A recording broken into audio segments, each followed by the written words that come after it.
இந்த அற்புதம் மாசி மாதம் சிவராத்திரி கழிந்திருக்கக்கூடிய திருநாளில் நாம் அனைவரும் அற்புதமான வழிபாடுகளை எல்லாம் மேற்கொண்டிருந்தோம். இந்த திரு நாகேஸ்வரம் இப்போ பாடின அந்த தேவாரத்தில் அப்பர் சாமி சொல்கிறார்கள், இச்சையால் மலர்கள் தூவி இரவோடு பகலும் தம்மை நச்சுவார்க்கு அன்பர் போலும் நாகவி சரவணாரேன். இரவும் பகலுமாக அனைவருமே சாமி நேற்று பகலும் சரி நேற்று இரவும் சரி சாமி என்ன இருந்தோம், இன்றைக்கும் இப்போ என்ன வந்துவிட்டீர்கள் தொடர்ந்து. அதனால் எவ்வளவு தான் கிரியாபாத வழிபாடுகள் செய்திருந்தாலும் அது எல்லாவற்றிலும் மேலானது ஞானபாத வழிபாடு தான். அந்த சிவஞான போதம் என்கின்ற வகுப்பினை கேட்பதற்காக நாம் எல்லாம் இப்படி ஒரு அற்புதமான சூழ்நிலையிலும் கூட விரதம் பெற்றிருந்த காலத்துக்கட்டத்திலும் கூட கூடியிருக்கிறது ரொம்ப சந்தோஷமாக இருக்கிறது. அதனால தான் நச்சுவார்க்கு அன்பர் போலும் நாகவீச்சரவனாரன். இதுதான் இந்த நச்சுவார்க்கு, அதனால தான் நச்சினார்க்கினியார்னு ஒரு உரையாசிரியர் இருக்கார். தொல்காப்பியம், சிலப்பதிகாரம், இதுக்கு எல்லாத்துக்கும் நச்சினார்க்கினியார் உரைன்னு ஒன்று உண்டு, பழைய உரை.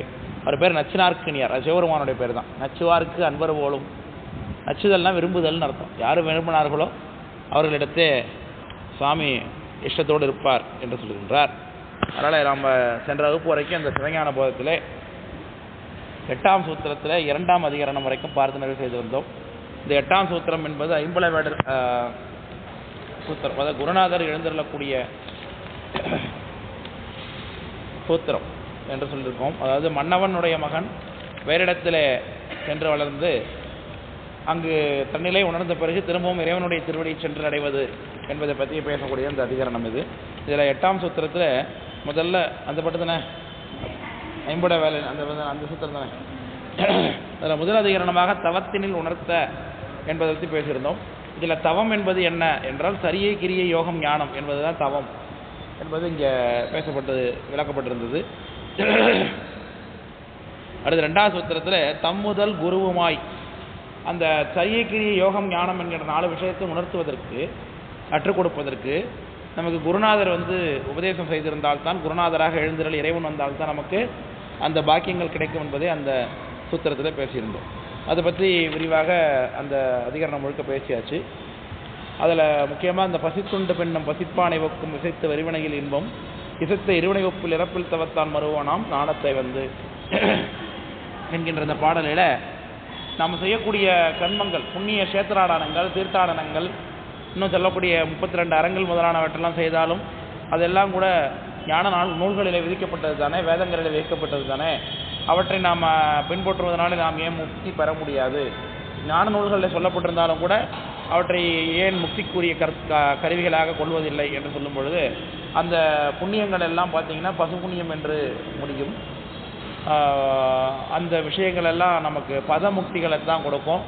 2வது பசித்துண்டு பின்னும் பசிப்பானை போல, பசித்த நேரத்தில் சாப்பிட்டவன் அந்த உணவு செரித்த மாத்திரத்தில் திரும்ப மீண்டும் பசிக்கும் அப்பொழுது சாப்பிடுவான் போல இந்த புண்ணியங்கள் எல்லாம் கழிந்த பிறகு திரும்பவும் புண்ணியம் செய்வதற்கு இந்த உலகத்துக்கு வருவோம். அதனால் பிறவி உண்டு.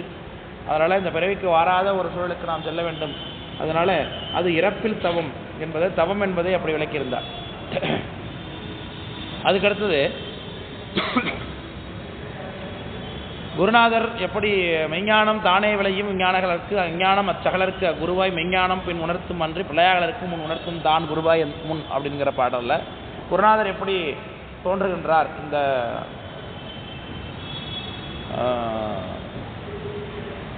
மூவகை ஆன்மாக்களுக்கு என்ற பொழுது இந்த முதல்ல விஞ்ஞானங்கள ஆன்மாக்களுக்கு தானே தோன்றும் என்று சொல்லியிருந்தார். தானே தோன்றுவது என்பது எந்த முயற்சியும் இல்லாமல் அவங்களே தோன்று விடுமா அப்படின்னு இல்லை. அவருக்கு உள்ளுக்குள்ளேயே சிவபெருமான் இருந்து கொண்டு உணர்த்துவார், தானே சிவபெருமானாக இருந்து கொண்டு உணர்த்துவார் என்று பார்த்தோம். 2வதாக இருக்கக்கூடிய அந்த பிரளயாகலர் ஆன்மாக்களுக்கு இறைவன் தேவாய் வருவான் அப்படிங்கிறத நாம் தேவாய் மலகன்மம் கழிப்பாம் அப்படிங்கிறது நம்ம எந்த நூலில் பார்த்தோம்? இப்போதான் சார் காமக்கு வந்திருக்கீங்கிறீங்களா? தேவாய் மலகன்மம் கழிப்பான் அப்படிங்கிற வார்த்தை எந்த நூலில் படிச்சோம்? போற்றி பகரோட படிச்சுமா? எப்படி சொல்கிறீங்க? வெரி குட் போற்றி பகரோட. ஏன்னா இந்த அதிகாரம் நடத்தின அடுத்த 1 ஹவரில் போற்றி பகரோடையில் அந்த பகுதி வந்துச்சு. தேவாய் மலகன்மம் கழிப்பான், அதாவது 4 பெருந்தோளோடு கூட சிவபெருமானாகவே, அதாவது அனந்த தேவராகவே தோன்றி அவர்களுக்கு அந்த முக்தி பதங்களை கொடுப்பார் சுவாமி என்று பார்த்தோம். சகலருக்கு பாருங்க, சுவாமி முன் உணர்த்தும் தான் குருவாய் வந்தனர். உணர்த்துதல் என்னும் பொழுது எதையெல்லாம் உணர்த்துகிறார் சுவாமி? எல்லாவற்றையுமே அவர் தான் உணர்த்துக்கிறார். நமக்கு ஒரு ஆனாவண்ணா படித்தாலும் கூட அது குருநாதர் இருந்தால் தான் முடியும். அதனால தான் வாத்தியார் ஒருத்தர் வச்சுக்கிறோம் எல்லாத்துக்குமே. சரிதானே? இப்போ கலைகளை எல்லாம் நாம் அறிவிப்பதற்காக இவங்களெல்லாம் சொல்கிறோம் வித்யா குரு என்று சொல்கிறோம் இல்லையா? இப்போ தீக்ஷா குரு, ஞானகுரு என்று இருக்கிறார்கள். இந்த வித்யாகுரு, ஞானகுரு இந்த விஷயங்களை எப்படி நாம் புரிந்து கொள்வது எனும் பொழுது, ஞானகுருவாகிய தீக்ஷா குரு அவர் நமக்கு மலகன்மத்தை தரித்தொழிப்பார். இவர் நமக்கு இறைவனுடைய ஆவேசபக்ஷம் என்று சொல்லப்படுவார். ஆவேசபக்ஷம். மற்றைய வித்யாகுரு ஆசிரியர்கள் எங்களை மாதிரியான இப்போ ஆசிரியர்கள் எல்லாம் எப்படி நம்ம பார்ப்பது என்று சாஸ்திரம் சொல்லுகிறது என்றால், அவர்கள்லாம் அதிட்டான பட்சம் என்று பேர். புதுசாக இருக்குல்ல, அது அதிட்டான பட்சம், ஆவேசபக்ஷம் என்று இரண்டு புதிய வார்த்தை. ஆன்மாவாகவே இருந்து கொண்டு ஆவேசித்து நிற்பது அதிட்டான பட்சம். அதிட்டான பட்சம்னா அதிட்டித்து கொண்டு நிற்பது. அப்போ இவரு போல தான் இருப்பார் இவர், ஆனால் உள்ள இருந்து கொண்டு பேசுறது யாரு? சிவபெருமான். ஆவேசபக்ஷம். ஆவேசம் வந்துருச்சுங்கிறோம்ல நம்ம இப்போ இன்னைக்கு கூட பார்க்குறோமே, இந்த மயான கொள்ளை மாதிரியான இடங்கள்லாம் பார்த்தீங்கன்னாக்க ஏகப்பட்டது சாமி ஆடிட்டு இருக்கு இல்லையா? அதெல்லாம் போய் எல்லாம் போய் தான். அதெல்லாம் நீங்கள் எல்லாமே உண்மையெல்லாம் கிடையாது. யாருக்குமே எனக்கு தெரிஞ்ச அப்படி உண்மையாக வந்தவங்களோட அதிகம் நான் பார்த்தது கிடையாது. நடிப்பாத்தான் இருக்கெல்லாம் ஒரு கணம் வேணால் யாருக்கு மேலே வந்துட்டு போகலாம். அப்படி இருந்ததுன்னா உண்மையான பக்தர்களுக்கு இருந்தால் யாரோ ஒரு கணத்து மேலே அம்பாள் வேணால் வந்துட்டு போகலாம், வேணாம் அப்படி தான் சொல்லலாமே தவிர்த்து, அப்படி நினச்ச நேரத்தெல்லாம் அப்படியே ஆவேசமாக ஆகிடுறது, உடனே அம்பாள் வர்றது, உடனே கோழியை கடிக்கிறது, ஆட்டை கடிக்கிறது, இதெல்லாம் வந்து வர்றது கிடையாது. கிராம தேவதை அந்த லெவலில் இருக்கிறவங்க வராங்க, நாட்டார் தேவதை அதெல்லாம் வராங்க, சொல்கிறாங்க. அதுதான் உண்மைதாங்க. அதான் சொல்கிறேன், யாரோ ஒருத்தவங்க மேலே யாரோ ஒன்று இருக்கும். ஒரு கூட்டமே நடந்த வரைக்கும் சொல்லிடுறாங்க. ஒரு கூட்டமே அப்படியே ஒரு கூட்டமே ஆடு கடிக்குது, மாட்டை கடிக்குதுங்கிறதுனா என்னால் ஒத்துக்கொள்ள முடியாது நிச்சயமாக. யாரோ ஒருத்தவங்க மேலே ஏதோ ஒன்று இருக்கலாம், எங்கேயோ ஒரு இடத்துல ஒரு நடந்திருக்க முடியும். அதுதான் சில பேர்லாம் நல்லா பேசிகிட்டு இருக்காங்க, ஜாலியாக. இப்போ இந்த இதை பற்றி பேசலாமான்னு நமக்கு தெரியல. இந்த திருச்சிராப்பள்ளி பக்கத்தில் குழுமாயம்மன் திருவிழான்னு ஒன்று நடந்துச்சு. போன வாரம் தான் நடந்துச்சு, போன வாரம் தான். அந்த குழுமாயம்மன் திருவிழாவில் பார்த்தீங்கன்னா அம்பாளை வந்து ஓலையில் தான் பண்ணி கொண்டு வருவாங்க. நிறைய பெரிய லெவல் திருவிழா. குட்டி குடின்னு ஒரு விழா நடக்கும். அவர் அந்த அம்பாளுக்கு வந்து காவலாக பரிவாரமாக கருப்பர்னு ஒரு தெய்வம் இருக்கு.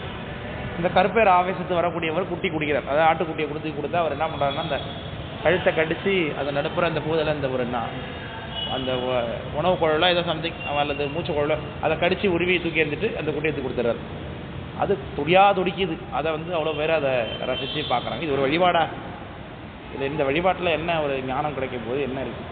சரி, பலியிட வேணும். நம்ம பலிக்கு எதிரானவர்கள் நம்ம இல்லை. ஆகமங்கள்ல சொல்லப்பட்டிருக்கு தான் பலிகள் எல்லாம்.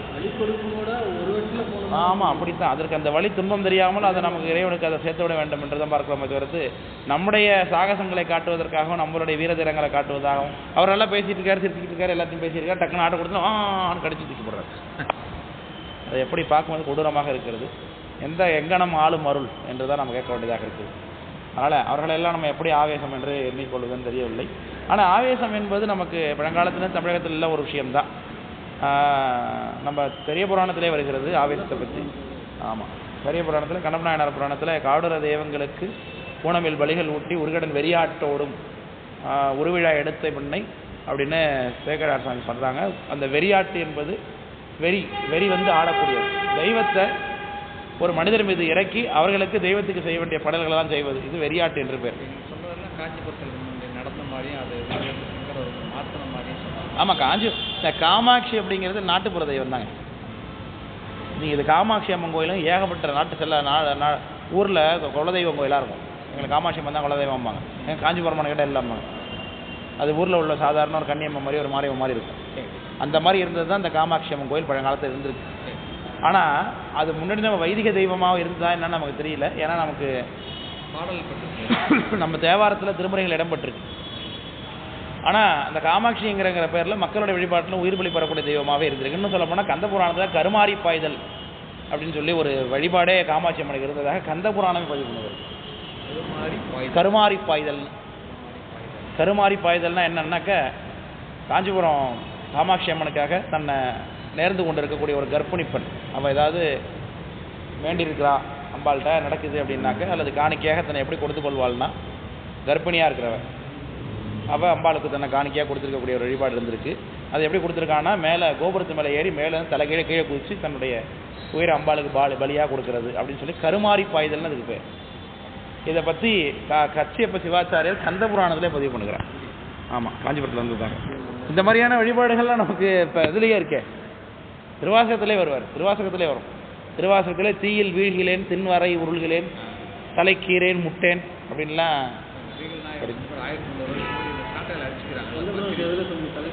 அந்த புராணம் திருநகர சிறப்பு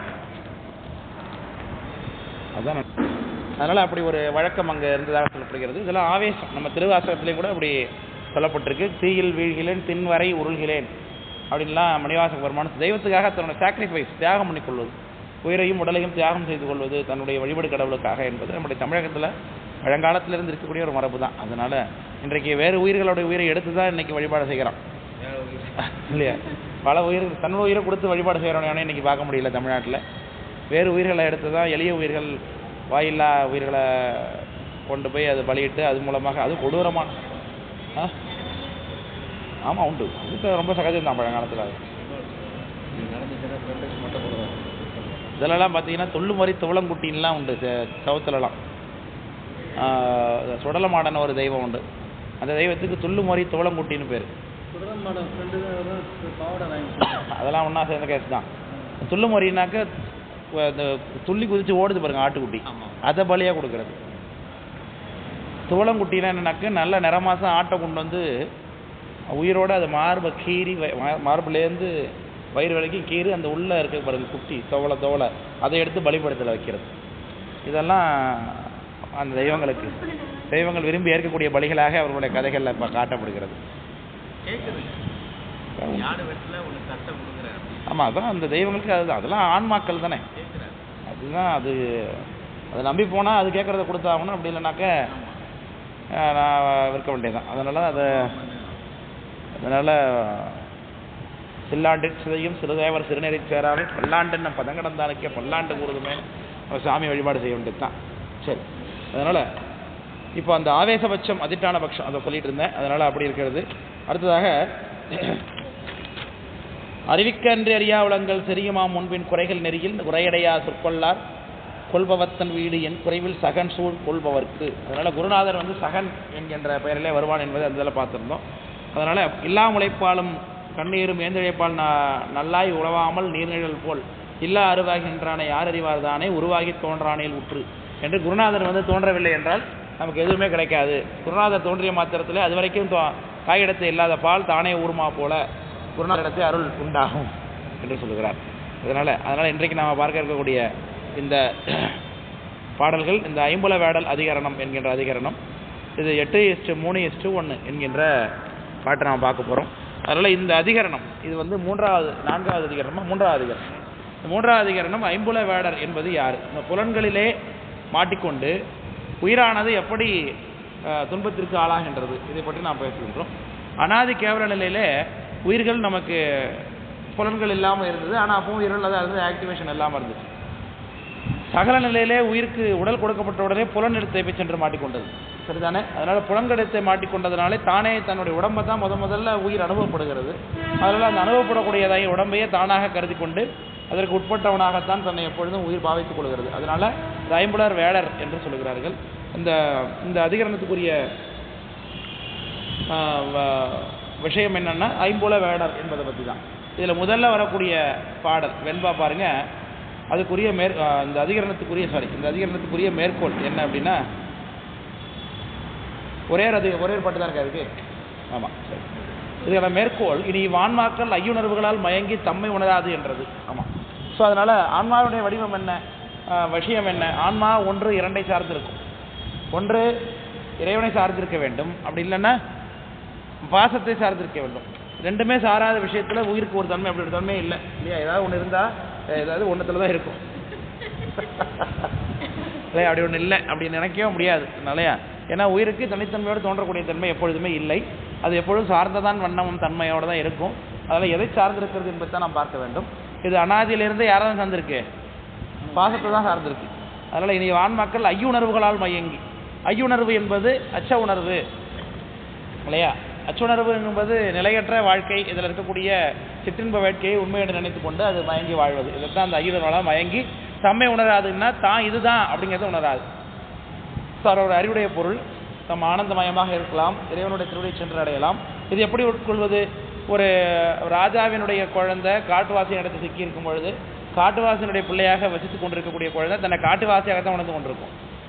அதுக்கு தானே ராஜா விட்ட பிள்ளைன்னு சொல்வதற்குரிய எந்த ஒரு நிலைப்பாடும் இல்லை. ஏன்னா அது சேர்ந்தது தான் என்ன எதனால் சேர்ந்துருந்துச்சு? காட்டு ராஜாக்களோட சேர்ந்துருந்ததுனால காட்டு ராஜாவினுடைய வழக்கம் தான் அதுக்கு வந்திருக்கும். நாட்டு ராஜாவினுடைய வழக்கம் அதுக்கு வராது இல்லையா? நாட்டரசன் என்பவன் நமக்கு அவனுக்கு ஒரு சில டிக்னிட்டி வச்சுருப்பான், அவனுக்குன்னு சில வரிசைகள் உண்டு, அவனுக்குன்னு சில மதிப்பு மரியாதைகள் உண்டு. அவன் கண்ணாமண்ணான்னு இருக்க மாட்டான். முக்கியமாக அவன் எந்த தொழிலுக்கும் கீழே இறங்க மாட்டான். ஒரு ஃபுட்டு வேணும் சார் அப்படின்னாலே அவன் என்ன பண்ணணும்? அவன் ஆர்டர் போட்டாலே வந்துடும். ஆனால் இவன் அப்படி கிடையாது, காட்டில் இருக்கான், இவன் தனக்குன்னு ஒரு வேலை செஞ்சுக்கிட்டா தான் இவன் செய்ய முடியும். அதனால் இவனுடைய ரெண்டு நிலையும் வேறுபாட்டாக இருக்குது. அதனால் உயிரும் எப்படி இருக்குது? போங்க இறைவனுடைய ஒத்தது அறிவான் உயிர் வாழ்வானாகிய சிவருமானுடைய ஒத்த தன்மையை உணராமல் அந்த காட்டுவாசியிட்ட மயங்கிருக்கக்கூடிய ராஜாவினுடைய புத்திரன் போல உயிரும் ஐம்புலத்திலே மயங்கியிருக்கிறது. இதுதான் தம்மை உணராது என்றார். இதற்குரிய ஏது என்ன அப்படின்னா, அவைதான் பளிங்கிலிட்ட வண்ணம் போல காட்டிற்றை காட்டி நெற்றலான் என்று சொல்கிறார். இதுக்கு என்ன சார் ஓமை? எப்படி சார் சேர்ந்ததோட சேரும் எப்படி சொல்கிறீங்க? இப்போ நம்ம உதாரணத்துக்கு அரிசி கூட்டத்தில் அரிசியில் கோதுமை வைக்கலாம் தெரியுமா தெரியாதா?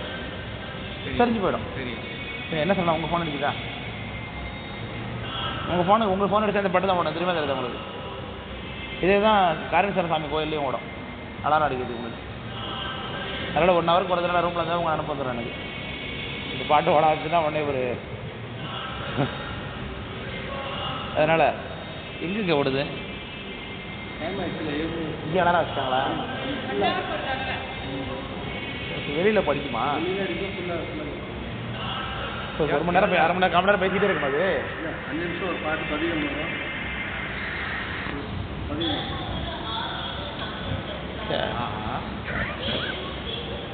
ராமேஸ்வரம் வரைக்கிறது, ராமேஸ்வரம் 3வது பிளாட்ஃபார்ம். அதனால் அவைதான் பளிங்கிலிட்ட வண்ணம் போல காட்டிற்றை காட்டி நிற்றலான் என்றால், இந்த பளிங்கினுடைய தன்மை என்ன? பளிங்கு என்பது நமக்கு இப்போ ஸ்படிகம் என்று சொல்கின்றோம். இந்த ஸ்படிகம் என்பது அதற்கென்று ஒரு நிறம் உண்டு. அந்த நிறம் இதுதான் அளவிட்டு சொல்ல முடியாத ஒரு நிறம், தண்ணீருக்கு போல. ஆக்சுவலாக ஸ்படிகம் என்பதே ரொம்ப காலமாக இறுகி போன தண்ணீர் என்று சொல்லக்கூடிய ஒரு கருத்து கூட உண்டு. அது ஒரு மினரல் தான், அது ஒரு கல் தான். அது அந்த கல் எப்படி உண்டான சார்? ரொம்ப காலமாக பாறை இடுக்குகளில் நெருக்கத்திலே கடந்து வெளியில் போக முடியாத தண்ணீர் என்ன ஆகிடுமா? இறுகி கல்லாகிடும் அப்படின்னு ஒரு கூற்று இருக்குது. அது உண்மையான கெமிஸ்ட்ரி ஃபீல்டு ஒத்துக்கல. அதை எப்படி தண்ணி இறுகி கல்லாகும் வாய்ப்பு அதை சொல்லலை. ஆனால் உலகத்தில் எது வேணால் நடக்கலாம். நம்ம முன்னவர்கள் அதை சொல்லுகிறார்கள், இப்படி ஒரு கருத்தை சொல்லுகிறார்கள். எது மாறிச்சிருந்தது? ஆமாம், எங்களோட வேறு ஏதோ பொருள் சேரும். ஆமாம், என்ன சம்திங் சேர்ந்து அது கல் போல் ஆயிருக்கு, தண்ணியாக இருக்குது.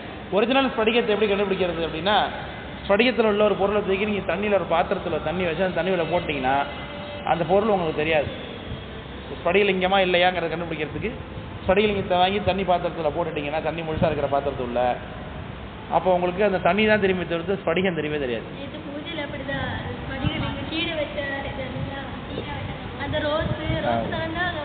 நம்ம கீழே என்ன வைக்கிறோமோ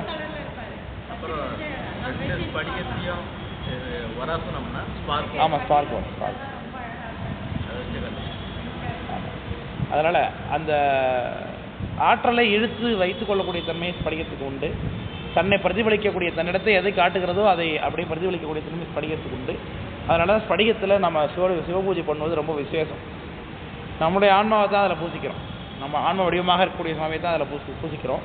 அதனால் நம்முடைய ஆன்மா இங்கே இருக்குது, அதை இப்போ உள்ள வெளியில் பார்க்கணும். அந்த ஸ்படிகத்தை பார்க்குறதுக்காக தான் நம்ம ஸ்படிகத்தில் பூஜை பண்ணுகிறோம். அது ரொம்ப உத்தமமான விஷயம் என்று சொல்கிறார்கள்.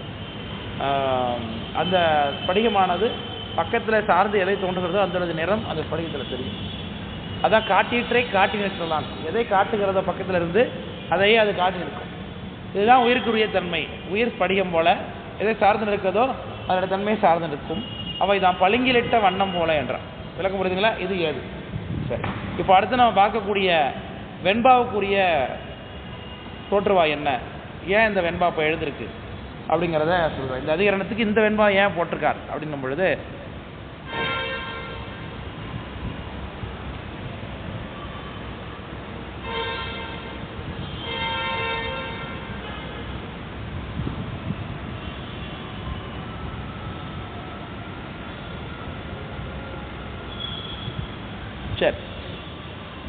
உயிரானது எப்பொழுதுமே சகல நிலையில் ஏதாவது கருவிகளை கொண்டு தான் அறியும் இல்லையா? அப்போ கருவிகளை கொண்டு அறிந்து கொண்டிருக்கக்கூடிய உயிர் கருவி இல்லாத பொழுது என்ன நிலைக்கு போயிடும்? கேவல நிலைக்கு போயிடும். இப்போ இறைவனாகிய குருநாதன் தோன்றும் பொழுது உயிர்களுக்கு தன்னுடைய பசுக்கரணங்கள் வேலை செய்யுமா? பாசக்கரங்கள் பசுக்கரணங்கள் உயிருக்கு வேலை செய்யாது. அப்போது உயிருக்கு கருவி இல்லாமல் எதுவும் அனுபவப்படாது. ஆனால் இறைவனிடத்து வரும்பொழுது அங்கே கருவி இல்லாமல் இருந்ததுன்னா கருவி இல்லாமல் இருக்கும்ட்டீங்க. இப்போ கருவி இல்லாத உயிர் இறைவனுடைய அருளையும் பெறுவது என்பது எப்படி ஒட்டுக்கொள்ள முடியும்? சரி. ஆனால் இவர் கேள்வி யாசங்க ஏற்படுத்துகிறான் கருவி இல்லாமல். இப்போ உயிருடைய அடிப்படை விஷயம் என்னது? அது கருவி இல்லாமல் உணராதுங்க பொழுது அப்போ இறைவன் வரும்பொழுது கருவி இல்லாத போது எப்படி உணரும் என்பதை நாங்கள் சொல்லுங்கள். குருநாதர் வரும்பொழுதும் கருவி இல்லாமல் எப்படி அது உணரும் என்பதை பற்றி அந்த ஆசங்கைக்கு தான் விடை இந்த பாட்டு. அதான் பாட்டை படிக்க போகிறோம். பன்னிரம் காட்டும் படிகம் போல் இந்திரியம் தன்னிறமே காட்டும் தகை நினைந்து பன்னிரத்து பொய்ப்புலனை வேறுணர்ந்து பொய்யா மெய்கண்டான் மெய்ப்பொருட்கு சைவமாம் வேறு என்று சொல்லுகிறார். இந்த பாட்டு ரொம்ப சிம்பிளான பாட்டு தான், உங்களுக்கு தெரிஞ்ச விஷயம்தான். பன்னிரம் காட்டும் படிக்கும் பொழுது உங்களுக்கு தெரியாதா? இது மாதிரி சிவபிரகாசத்துலையும் இதே பாட்டு இருக்குது, சித்தியார்லையும் இதே வரி இருக்குது, இதே வரி சிவபிரகாசத்தில் இருக்குது. எந்த நிறத்தை சார்ந்து இருக்கிறதோ அந்த நிறம் படிக்கத்திலே தோன்றும்.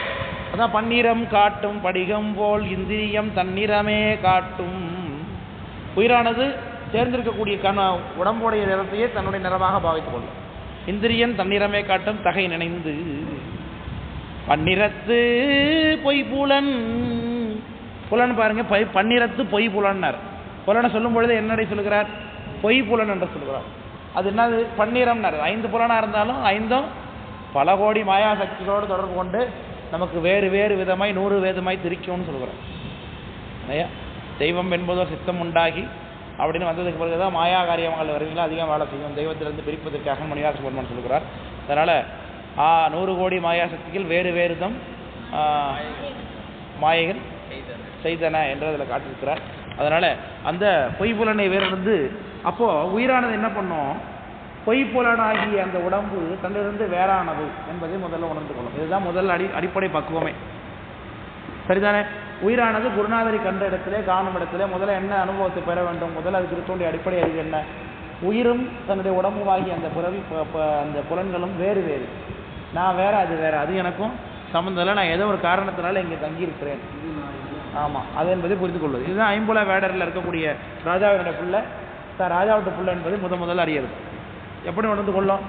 ராஜா பார்த்துருப்பான் இல்லையா? ராஜா தன்னுடைய சன்னதியை காட்டும் பொழுது அரசனுடைய கோலமும் தன்னுடைய கோலமும் ஒன்று போல இருப்பதை வைத்துக்கொண்டு, அரசனுக்கு இருக்கக்கூடிய தன்மை தனக்கும் இருப்பதை வைத்துக்கொண்டு, நமக்கு இருக்கக்கூடிய லட்சணம் இங்கே இல்லை என்பதை உணர்ந்து கொண்டு என்ன பண்ணும்? உயிர் குருநாதரை போலவே நமக்கும் அந்த ஆனந்த அனுபவம் உண்டு, நமக்கும் இன்ப அனுபவம் உண்டு, நாம் வளத்திலே கிடக்கிறோமே என்பதை எண்ணிக்கொண்டு முதல்ல இந்த உடம்பாகிய நான் வேறானது, நானும் இந்த உடம்பு வேறு என்பதை உணர்ந்து கொள்ளும். அதான் சொல்லுகிறார், பொய்ப்புலனை வேறு உணர்ந்து இல்லையா? பொய்ப்புணரை வேறு உணர்ந்து பொய்யாமை கண்டான். இந்த பொய்யா என்பது பாருங்க, பொய்காட்டி பொய்யகற்றும் மெய்கண்டாயின்னு வருது இல்லையா? அந்த வரி தான் அது. பொய்காட்டி பொய்யகற்றும். பொய்யை காமிச்சாரு, அதனால பொய் அகற்றினார். திரும்ப என்ன பண்ணாரு? பொய் காட்டா வெண்ணெயில் ஒரு வித்தகான்னார். திரும்பவும் வருதா இல்லையா பாட்டு? உண்மை இலக்கத்தில் என்ன பண்ணுங்க? அது முதல் வரி அதான் முதல் வரி.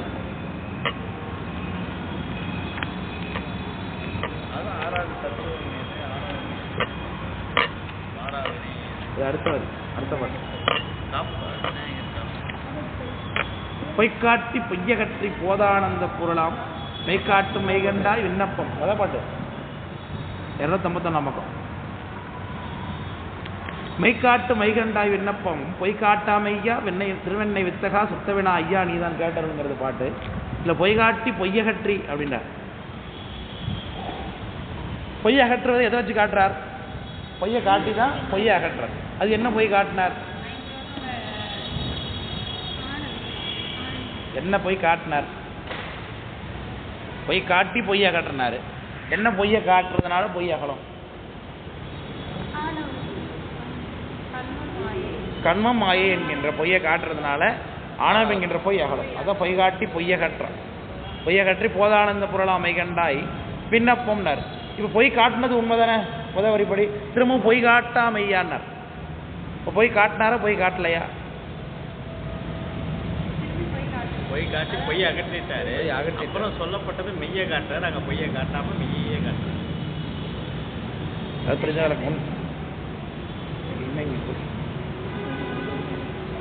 பொய் காட்டி பொய்யை கற்றி பொய் அகற்றுவதற்காக முதல்ல என்ன பண்ணார்? பொய் காட்டினார். அது கன்ஃபார்மாக இருக்கீங்களா? முதல்ல ஆமாம். திரும்ப என்ன சொல்றாரு? பொய் காட்டாங்கிறார். பொய் காட்டா ஐயான்னார். இப்போ பொய் காட்டினது உண்மையா பொய் காட்டாது உண்மையா? சென்ற வகுப்புல தான் நடத்தினேன். உண்மை இலக்கணத்தோட உடனே உண்மை வகுப்பு நான் வரல சார்.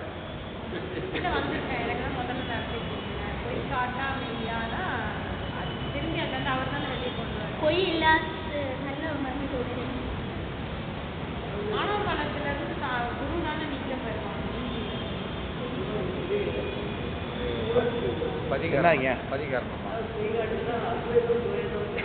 இல்லை அங்கெல்லாம் போனான் நமக்கு இங்கே தான் கண்மம் மாயை ஃபஸ்ட்டு சொல்லிட்டாங்க.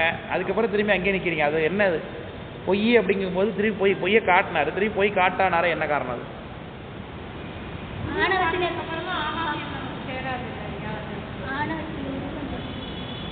ஆணவத்தில் இல்லை இல்லை இல்லை ஆணவத்தை பற்றி பேசு. ஆணவம் என்ன சாமியை காட்டினாரு? அதனால இல்லை பொய்யை காட்டினார் குருநாதர். திரும்பி பொய் காட்டாங்கிறார். அதுக்கு என்ன காரணம்? இது தனியே இந்த வார்த்தையே நான் உண்மையில வகுப்புல பேசியிருக்கேன். அது சென்ற வாரம் வகுப்புல பேசுறேன்.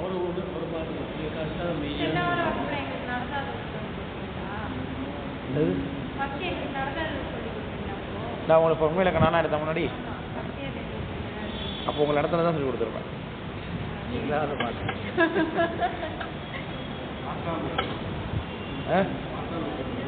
பார்த்து சொல்ல முடியுமா? சொல்லுங்க பாப்பா. அப்பயாவது என்ன பாசாங்குன்னு? இல்லை இல்லை அது விநாயகர் சதுர்த்திக்கு பேசியிருப்பேன்.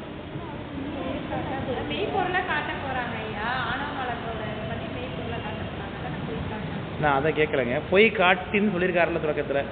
திரும்ப அவரை ஏன் பொய் காட்டாங்கிறாரு? பொய் காட்டினது உண்மையா பொய் காட்டாது உண்மையா நான் கேட்குறேன். எப்படி? இப்போ பொய் காட்டான என்ன அர்த்தம்? பொய் காட்டின என்ன அர்த்தம்?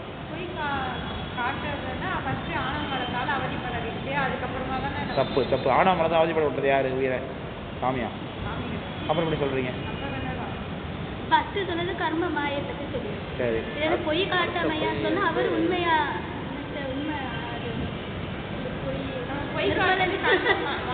என்ன சரணா?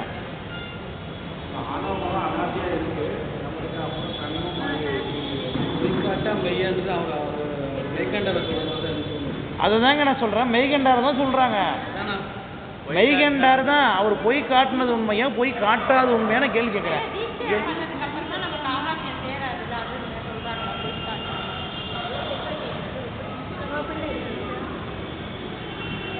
இப்போ மெய்கண்டாரை பற்றி தான் மெய்கண்டாரை தானே துதிக்கிறாரு. மெய்கண்டாரை முதல்ல பொய் காட்டியே மெய்கண்டார்னார். பொய் காட்டி பொய்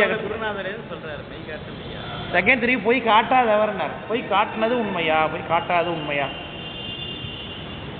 அந்த பொய் வேற அந்த பொய் வேற. அது தெரியல எனக்கு. சொல்லிக் கொடுங்க கேஸ் பண்ணி. இப்படியே சொல்லிட்டாங்களா? சரி வீட்டுக்கு போகிறதா? அஞ்ஞானம் காட்டாத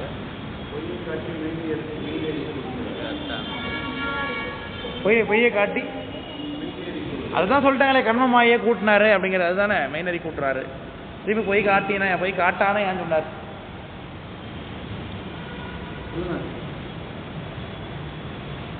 அதான் இந்த பாட்டுடைய அர்த்தமே அதுதான். பொய் புலனே வேறுணர்ந்து பொய் புலனே வேறுணர். பொய் புலன் அப்படிங்கிறது என்னது? இங்கே பொய் புலன்னு சொல்ல முடியாது. உடம்பு தானே. உடம்பு ஏன் கொடுத்தார் சாமி? வினைக்கழி கொடுத்தார், வாழ்க்கை கொடுத்தார், ஆணவமலைங்கிறத கொடுத்தார். அந்த உடம்பை வச்சுக்கிட்டு உயிர் இப்போ என்ன தான் நினச்சிக்கிட்டு அந்த உடம்பு தான் நான் நினச்சிது இல்லையா? திரும்பவும் அந்த உடம்பு நான் இல்லை, அது நம்மள வேறான ஒரு பொருள், அது ஒரு பொய்யான பொருள் என்பதை உணர்த்துறதுக்கு யார் தான் வரணும்? அப்போ குரு தான் வரணும். முதல்ல பொய்யை காட்டினார் ஆணவமலத்தை நீங்கிறதுக்காக. திரும்ப அந்த ஆணவமலத்தை நீங்கும் பொழுது யாரும் நீங்க ஆகணும்? காட்டிய பொய்யும் நீங்க ஆகணும். கண்மமும் மாயை நீங்கணுமா? நம்ம டிட்டர்ஜெண்ட்டை போட்டு அழுக்க போகிறத துவைக்கிறீங்க. அழுக்கு மட்டும் போயிட்டு டிட்டர்ஜெண்ட் மட்டும் ஊட்டிக்கிட்டு இருந்தா சுத்தமான துவைப்பாது. பொய் காட்டாங்கிறது கர்ம மாயை தான். என்ன சேராதுன்னு சொன்னீங்க? மாயை கர்மம் சேராதுன்னு சொன்னீங்களா? மாயை கர்மத்தை காட்டாமல் இருக்கிறார். மாயை கர்மம் ஆன்சர் அகாமியம் சேராதுன்னா அகாமியம் ஒரு குருநாத உபதேசம் பண்ணதுனால நமக்கு திருவைந்தெழுத்து சொல்கிறதுனால தானே சேராது.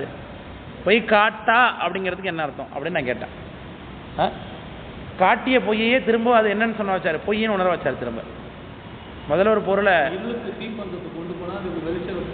தீப்பந்தை கீழே போடுற வேலை தான், அவ்வளோதான். வெளிச்சம் வந்த பிறகு தீப்பந்த கையில் பிடிச்சிட்டு போவோமா? உனக்கு வெளிச்சம் வந்துட்டுக்கும் போது தீப்பந்தத்தை கீழே போடக்கூடிய உணர்வு. ஏன் உயிருக்கு பக்குவம் இருக்கும். இதை பிடிக்க வந்தேன் நான் இப்போ இதான் தீப்பந்தம்னு வச்சுங்க, பிடிச்சிக்கிட்டே இருட்டில் கூப்பிட்டு போகிறார் குருநாதர். வெளிச்சம் வந்துட்டு பார்க்குற ஆர்வத்தில் கையில் பிடிச்சிக்கிட்டே இருப்போம். அதை அதே எனக்கு கையில் வச்சுருக்கேன், கீழே போடு அப்படின்னு போட சொல்கிறது யார்? குருநாதர் தான். அதுதான் பொய் காட்டா அப்படிங்கும்போது நம்முடைய உடம்பு பொய்யானதுங்க உணர்த்ததும் யார் தான் வந்தவனுப்பா? பொய்யார உடம்பை கொடுத்ததும் யார் தான்ப்பா? சுவாமி தான் கொடுத்தார். அந்த பொய்யான உடம்பு நம்ம எடுத்து வேறுன்னு நினைக்க வைக்கிறது யார் தான் வரணும்ப்பா? குருநாதர் தான் வரணும். விளக்கம் புரியுதுங்களா? ஸோ அப்போ குருநாதருடைய சன்னதி சிவபெருமானுடைய சன்னதியில் உயிருக்கு அறிவு நிகழ்மானு கேடாதா? அப்போ கருவி தேவை இருக்காப்போ? தேவையில்லை. அதை தான் நம்ம அவங்கள்ட்ட சொல்லுகிறோம் விளக்கமாக. அதான் அந்த பாடலுடைய கருத்து. அதான் பொய் பொய்யா மெய்கண்டான்னார். பொய் பொய்யாக அப்படின்னு அர்த்தம். அதுக்கு பொய் பொய்யானா பொய் பொய்யா சொல்லக்கூடியவன் அர்த்தம் இல்லை. அதுக்கு பொய் வந்து பொய்யாயிடுது. பொய் பொய்யாயிடுச்சு. ஆமாம் உண்மை நிலை. ஆமாம் பொய் பொய்யாகும்படியான மெய்கண்டான்னு அர்த்தம். அதுக்கு பொய் பொய்யானா பொய் பொய்யா சொல்லிட்டு இருக்கேங்கிறோம்ல சில பேரை பார்த்து. இல்லை பொய்யா புழுவா எங்கடா போனேன், கொண்டாடி சத்தம் 7 போனா நான் அர்த்தம். சூப்பர். புரிஞ்சுதா சொல்லது?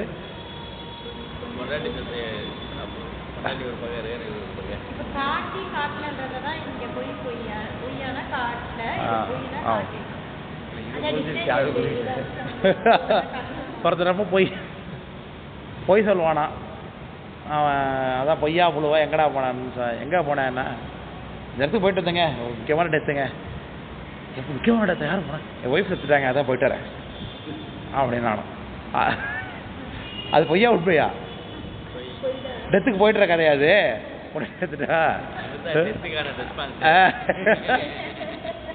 பொய்யா புழுவா எங்கடா போல, கொண்டாடி சேர்த்துட்டா 7க்கு போலாம். பொய்ன்னு அர்த்தம். சொல்கிற பதிலே கண்டுபிடிச்சல அது பொய் தான் இல்லை. அது மாதிரி ஆட்கள் அது. அதனால அந்த பொய் இல்லை இது இல்லையா? இது பொய் பொய்யாக முடியாது. ஆமாம் ஆமாம். வாய்ஸ் மெசேஜ் வரும். ஐயா நீங்கள் சொன்னீங்களே அந்த ஓம அற்புதமாக இருந்துச்சு. அப்படியா இப்படியே நான் ரசிக்கிறேன். அந்த பாயிண்ட்டை அவன் ரசிக்கிறாங்க. யார் வாய்ஸ் மெசேஜ் கொடுங்க? அந்த பையன் ஆவணா? பொய் பொய்யா மெய்கண்டான் மெய்ப்பொருட்கு தெய்வம். தெய்வம் என்பது உரியது என்று பொருள் அர்த்தம். அதுக்கு தெய்வம் உரியது, தெய்வத்தன்மை வாய்ந்தது, சிவத்தன்மை வாய்ந்தது, நிலைத்தன்மை வாய்ந்தது. அந்த இடத்துல எப்படி புரித்து கொள்ள வேண்டும்னா வார்த்தையை மெய்கண்டான் வேறு மெய்ப்பொருட்கு தெய்வமாம் அப்படின்னு அந்த பாட்டை பொருள் கொள்ளணுங்க. இந்த வேறுன்னு இருக்குல்ல முடி நிறைவுல வேற கொண்டு போய் மெய்கண்டானுக்கு அடுத்து போடுங்க. பொய் பொய்யா மெய்கண்டான். பொய் புலனை வேறு உணர்ந்து, முதல்ல புலன்களை வேறாக உணர்கின்றான். பொய் பொய்யா மெய் கண்டான், மெய்யை கண்டுட்டான் இல்லையா? விளக்கம் புரியுதுங்களா? முதல்ல பொய் புலனை வேறு உணர்ந்து, முதல்ல அது வேற நான் வேறன்னு உணர்ந்தான். அப்புறம் நான் தான் அதில் மெய்ப்பொருள் சேர்ந்திருக்கிறதுனால, சிவபெருமானுடைய சார்பு ஏற்பட்டதுனால மெய்ப்பொருள் எதுங்கிறத உணர்ந்து கொண்டான், மெய் கண்டான். சரி, அப்போ அவன் பொய்யிலிருந்து வேற உணர்ந்தா தானே மெய்யை சேர முடியும். அதனால் அந்த வேற கொண்டு போய் முன்னாடி போடுங்க. வேறு மெய்கண்டான் மெய்ப்பொருட்கு தெய்வமாம். தெய்வம்னா உரியது. அதனால் அந்த மெய்கண்டான் ஆகிய உயிர் யாருக்கு உரிமை உடையவன்? மெய்ப்பொருளை அடைவதிலே தான் உரிமை உடையவன். அதனால் எப்பொழுதும் எதில் சேர மாட்டான்? அந்த திரும்பி பொய்யில் வந்து சேர மாட்டான் என்பது கருத்து. ஏன் சார் இப்படி சொல்கிறீங்க, எதுக்காக இப்படி சொல்லணும், உரிமைங்கிற வார்த்தையை ஏன் பயன்படுத்தணும்னா அடுத்தது வருது. அவங்க திரும்பி சேர்ந்ததுக்கு பிறகு திரும்பி கீழே வந்துட மாட்டாங்கிறது என்ன நிச்சயம்? இறைவனுடைய சன்னிதியில் ஆட்பட்டதுக்கு பிறகு முத்திக்கு போனது பிறகு திரும்பி கீழே வந்துட மாட்டானா இல்லையா அப்படிங்கிற மாதிரி சில ஆசங்கங்களை உண்டு பண்ணுகிறார்கள். அது சார்ந்த விஷயத்தான் இந்த 4ஆம் அதிகரணம். இந்த மெய்ப்பொருட்கு தெய்வம் உரியோடைய பொருள் உடல்ங்கிற நிலையில் இருக்கிறவங்க கருவிகள் வேணும். நம்ம உயிர்னு தெரிஞ்ச பிறகு கருவிகள் தேவையில்லை அப்படிங்கிறதையும் ரிவர்ஸில் நம்ம இப்போ உயிர் நம்ம தெரிஞ்சானே இருக்கோம். இப்போ நம்ம உயிர் தான், உடம்பு வேறு நமக்கு தெரியுது. இப்போ நம்மளை பற்றி பின்னாடி இந்த கேள்விக்குரியவங்க பின்னாடி வராங்க நம்மளை பற்றி. முதல்ல குருநாதர் வந்து வேறுபடுத்துறதுனால தான் இந்த விஷயம். குருநாதர் வந்து காமிக்கிறார். குருநாதரை பற்றி பாட்டு தான் அது. இப்போ நம்மளை பற்றி ஆட்கள் பின்னாடி வரும். நமக்கு ஒரு பாட்டு வச்சுருக்காங்க பின்னாடி. அதாவது குருநாதர் வந்து நமக்கு முன்னும் போகலையே. குருநாதர் நமக்கு வந்துட்டாரா இல்லையா? வந்திருக்காங்க. குருநாதர் வந்து இப்போ நம்ம ஏன் பொய் கண்டு பொய் காட்டி பொய்யா இல்லாமல் போய் சரி மெய்ப்பொருளோட ஏன் சேராமல் இருக்கணும்? அது என்ன மகிமை நமக்கு இருக்குங்கிறது இன்னொரு பாட்டில் பின்னாடி இந்த அதிகாரத்தை சொல்கிறார்.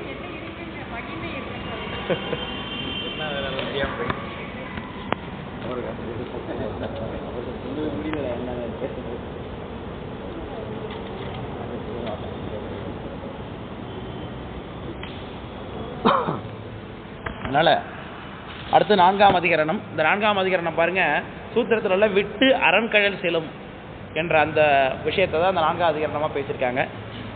விட்டு அப்படிங்கும் பொழுது என்ன அர்த்தம்? விட்டுனா விட்டுடுச்சு, எதையோ சம்திங் விட்டுடுச்சுன்னு இருக்கும். விட்டுனா நம்ம காலத்துலலாம் கொஞ்சம் காலம் வரைக்கும் தமிழ்நாட்டில் வந்து விட்டுனா காமெடிங்கிற சொல் பயன்படுச்சு. விட்டு ரொம்ப அவன் விட்டு நடிகரம்மா, விட்டு அடிக்கிறான். அது இப்போ வழக்கத்தில் ஒழிஞ்சு போச்சு இல்லையா? சிரிப்பு நடிகர்னு வர்றான், தமிழ் பேசுகிறவன், இல்லைன்னா காமெடின்னு போயிடுறான். அது எப்படி வழக்கத்தில் எல்லாம் போனது தெரில இல்லையா? சரி விட்டும்பாங்க, திருச்சிட்டு சரி விட்டு அப்படிம்பாங்க. இந்த இடத்துல அந்த விட்டு இல்லை. விட்டு என்பது விட்டுன்னா திருமாலையும் குறிக்கும். விட்டு விட்டுனா விட்டு விட்டு அரண்கழல் செல்லும். அதனால எதை விட்டு? பொய்யாகிய புலன்களையும் இந்த உடம்பையும் விட்டுவிட்டு எங்கே போய் சேரும் உயிர்? அரண்கழல் செல்லும் என்று சொல்லுகிறார். அதனால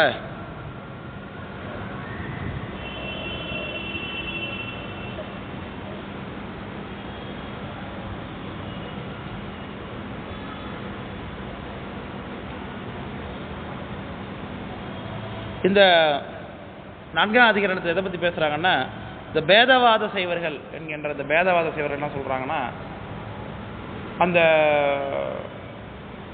அவர்களுக்கு சில கருவிகளோடு கூடிய நிலையில தான் அவங்க முத்தி அடைகிறார்கள். அவங்க தான் அந்த உடம்பு கூட்டத்தோடு சென்று மேலே இருக்கக்கூடியவர்கள். அவர் என்ன சொல்கிறார்கள்? முக்கியமான ஒரு உடம்பு நல்ல நிலையை போடும், சுத்தமாய உடம்பு அப்படின்னு சொன்னாங்க இல்லையா? ஸோ அந்த நிலையில் இருந்து கொண்டு இன்பத்தை அனுபவிக்கும்னு சொன்னாங்க. ஸோ அவங்க என்ன சொல்கிறார்கள்னா, உயிர்கள் சகல நிலையிலே கருவி இல்லாமல் இருந்துச்சு, அனுபவம் இல்லை. சொத்து நிலையில் கருவி இல்லை, அப்போவும் அதுக்கு அனுபவம் இல்லை. அதனால் கருவி வேணும் அப்படின்னு ஒத்துக்கோ அப்படின்னு தான் அவங்களுடைய ஆசங்கை. அது சார்ந்த விஷயத்துக்காக இந்த அதிகரணம் எழும்புகிறது. அதில் இப்போ முதல்ல வரக்கூடிய இந்த பாட்டுக்குரிய மேற்கோள் ஏது என்னன்னாக்க, இனி வான்மா தன்னை இந்திரியத்தின் வேறாக்கானவே தமது முதல் சீபாதத்தை அணையும் என்றது. அதனால் அது எப்படி சார் திரும்ப வேகமாக போகும்? உயிர் தன்னுடைய உண்மை நிலையை அடைந்த உடனே தன்னுடைய உடம்பை விட்டு எவ்வளவு வேகமாக சென்ற இறைவனை அடையும். அடைந்தது திரும்ப சுவாமி அடைந்தது தான், திரும்ப அது என்னாகாது, திரும்ப வரவே வராது என்று அதை சொல்லுகிறார் இந்த இடத்துல பார்க்கிறோம். இதற்கு என்ன ஏது அப்படின்னா, ஊசல் கயிற்றால் தாய் தரையேயாம் துணையாம் அப்படிங்கிறது பாட்டு. ஸ்ரீபாதம் என்பது சிவபெருமான குறிக்குது. ஸ்ரீபாதம் இறைவனுடைய பாதத்தை அணையும் என்றது. சிவாந்தாங்கின்னு சொல்லுவாங்களே சாமி தூக்குறவங்கெல்லாம். ஸ்ரீபாதம் என்பது இறைவனுடைய திருவடியை அடையும் என்பது. ஊசல் கயிற்றால் தாய் தரையேயாம் துணையாம் அப்படிங்கிற பாட்டு சொல்கிறார். இதுக்கு என்ன உதாரணம் சொல்கிறார்கள்னா, எப்படி சார் அது வந்து புலன் நீங்கி எடுத்து இறைவனை சென்று அடையும்? அதற்கு அங்கே கருவி தேவையா? அதற்கு கருவி தேவையா இல்லையா? அதாவது புலன் நீங்கி எடுத்து இறைவனை சென்று அடைவதற்கு ஏதாச்சும் முயற்சி பண்ணணுமா வேணாமா? புலன் நீங்கிய உடனே உயிருடைய நிலை என்னவாக இருக்கிறது? அதாவது புலனிலிருந்து தன்னை வேறாக உணர்ந்த உடனே அது நிலை என்னவாக இருக்கிறது என்பதெல்லாம் இந்த பாட்டில் விளக்கிறார்கள்.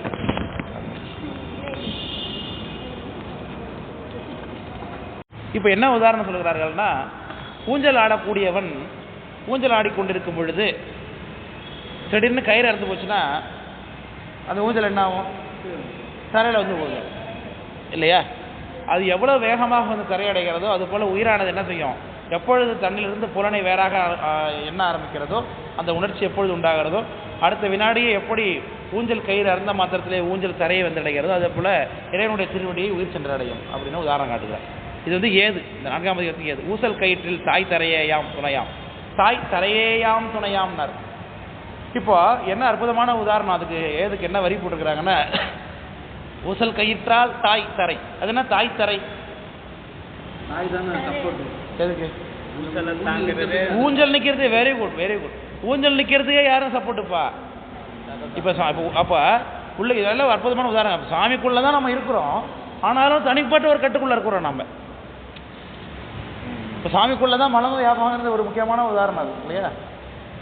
சாமிக்குள்ளே தான் மலமும் இருக்குது. இப்போ தாய் தரையாம்னா அந்த கட்டிலேருந்து வந்து எங்கே போய்டும்? அது வேகமாக அந்த ஊஞ்சலை தரையை சென்று அடையும். இப்போது புலன் நீங்கள் இது கயிறு இறந்த மாத்திரத்தில் ஊஞ்சல் தரையடைவதுக்கு முயற்சி எடுத்துக்கொள்ளுமா? தனிப்பட்ட முயற்சி. அது இறந்தோடனே என்ன ஆகிடுது? கண்டிப்பாக சென்று சேர வேண்டியது தான். அதை பற்றி தான் இந்த இதில் பேசுகிறார்கள். இதுக்கு இந்த பாடல் 8:4:1 அதுக்கு வேறு உதாரணத்தோடு கூடிய ஒரு பாடல் நம்முடைய மேகண்ட தேவனார் பாடுகிறார்கள். சிறை செய்ய நின்ற செழும் புனலின் உள்ளம் சிறை செய் புலன் புணர்வின் தீர்ந்து சிறை விட்டு அலைகடலில் சென்றடங்கும் ஆறு போல் மீளாது உழைவில் அரண் பாதத்தை உற்று.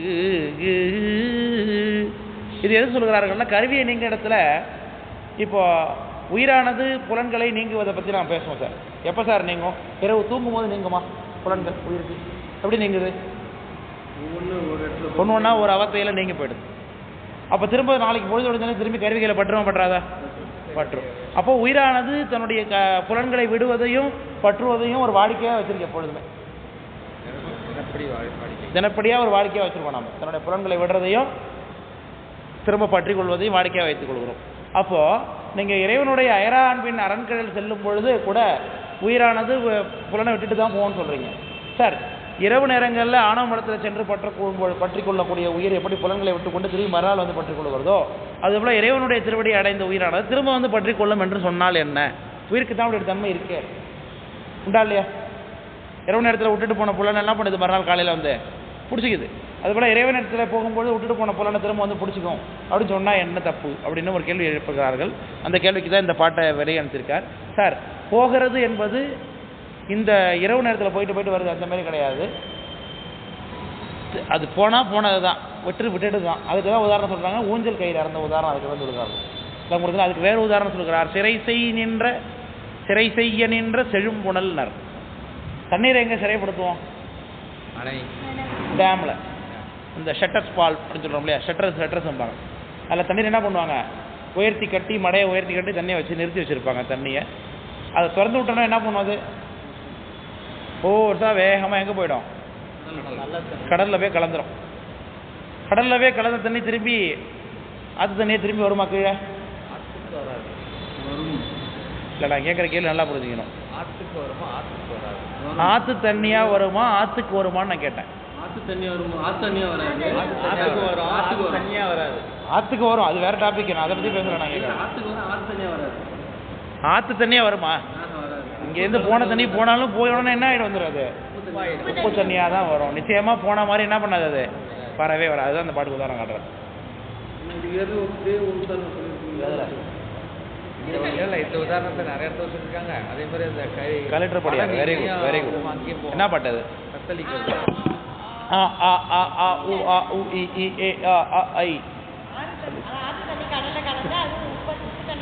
அப்படிதான் பாட்டு இருக்கா? ஆற்றால் அலைகடற்கே பாய்ந்த தண்ணீர் ஆற்றா மாற்றி ஆற்றா அலைகடற்கே பாய்ந்த தண்ணீர் தான் பாட்டு.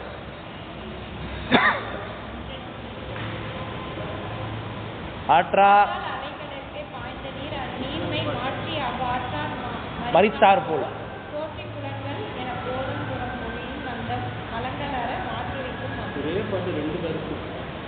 ஆமாம், அந்த கருத்து உண்டு சொன்ன பின்னாடி வருது. அது குருநாதராக வரதுக்கு அந்த பாட்டு உதாரணம். ஆனால் இது போனால் என்ன ஆகிடாது? புலனை திரும்பி வந்து பற்றாது என்பது. ஆமாம் ஆமாம், உப்பு தண்ணி தான் வரும். அப்போ நிச்சயமாக சிவதன்மையோட தான் வரும். உப்பு தண்ணி அன்றைக்கும் உப்பு தண்ணி தான், அது என்றைக்கும் மாற போகிறது கிடையாது இல்லையா? அது ஒரு தடவை போயிட்டு திரும்ப வந்துட்டுனால என்ன ஆகிடும்? இந்த நல்ல குணங்களோடு தான் வரும். திரும்ப அது தன்னை தக்க வைத்துக்கொள்ளும். திரும்ப பழைய உணர்வோட அந்த புலன்களோடு மாறுந்து அது கீழ்நிலைக்கு போயிடாது இலைக்கும். அது பின்னாடி இப்போ சொல்கிறாங்க, விளக்கமாக சொல்கிறாங்க. இப்போ இந்த பாட்டு புரியுது இல்லையா? சிறை செய்ய நின்ற செழும்புணல். நல்ல அதான் இப்போ தான் போகிறேன். செழும்புணல் அப்படிங்கிறது நல்ல நிறைய தண்ணி அப்படின்னு அர்த்தம். சிறை செய்யுங்கிறது அணையில கட்டி வச்சிருக்கிறது. செழும்புணலில் உள்ளம்னர், அப்படிதான் உயிரும். உள்ளம்ங்கிறது என்னது? உயிர். இப்போ எதில் சிறைப்பட்டிருக்குது? உடம்பு. ஐம்புல வேடர், அதில் தானே பேசிட்டு இருக்கோம். உடம்பு சிறை செய் புலன் உணர்வின் தீர்ந்து சிறை விட்டு அலைகடலில் சென்று அடங்கும். சிறை செய் புலன், அப்படி இங்க இடத்துல சிறை செய் புலன் எதுவும் ஆயிட்டு பாருங்க. சிறை செய்ய நின்ற செழும்புணல் இல்லையா, அது கட்டுப்பட்டதுக்கு மட்டும்தான் இங்கே ஓமை. இப்போ தண்ணீர் வந்து தன்னை வேறாக உணர்ந்து ஓடுனதா? இல்லை, புலன் தான் தன்னை, உயிர் தான் தன்னை வேறாக உணர்ந்து ஓடும். இதான் ஒரு படை ஓமைன்னு பேர். அதனால அடுத்து நம்ம சிறை செய்ய புலன்ட்டாங்க பாருங்க. சிறை செய் புலன் உணர்வின் தீர்ந்து, என்ன உணர்வுல தீர்ந்து?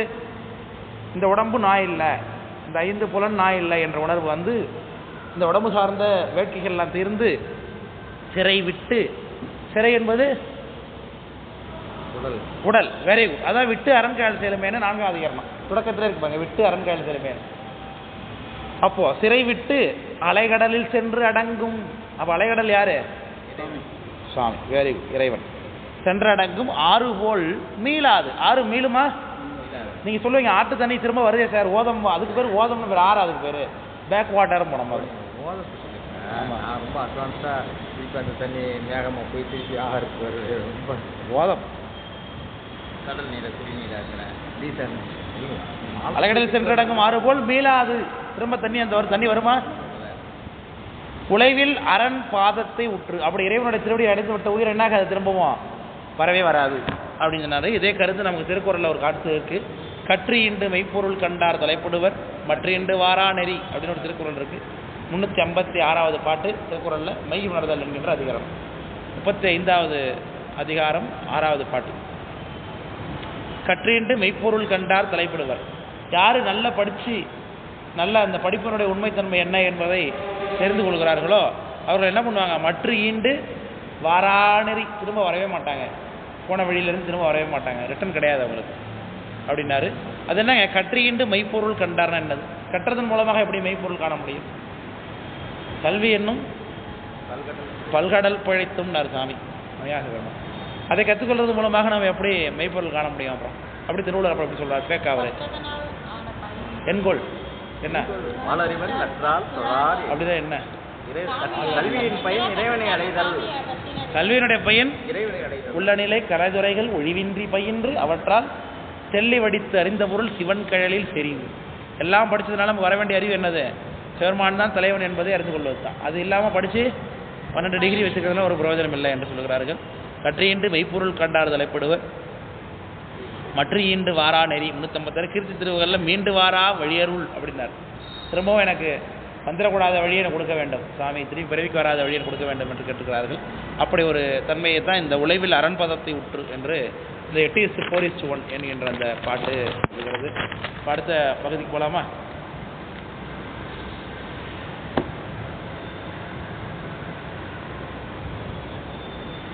இப்போ இறைவனை சென்று அடைகின்ற உயிர் திரும்ப வருமா வராதா அப்படின்னா வரும். நம்மளை பொறுத்தளவுக்கு வரும். நம்ம அருளாளர்கள்லாம் அப்படி தான் வந்திருக்கிறார்கள். ஆனால் வந்தவங்க புலன்களில் வந்து பற்றுவாங்களா பற்ற மாட்டாங்களா? பற்றினா அவங்களுக்கு குற்றம் உண்டா குற்றம் இல்லையா?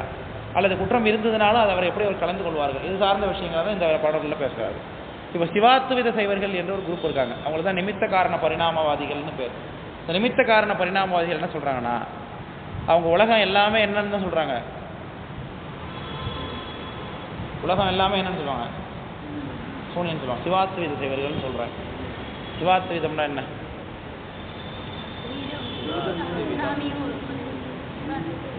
நிமித்த காரண பரிணாமம் சொல்லியிருக்கேன். அப்படின்னா என்ன?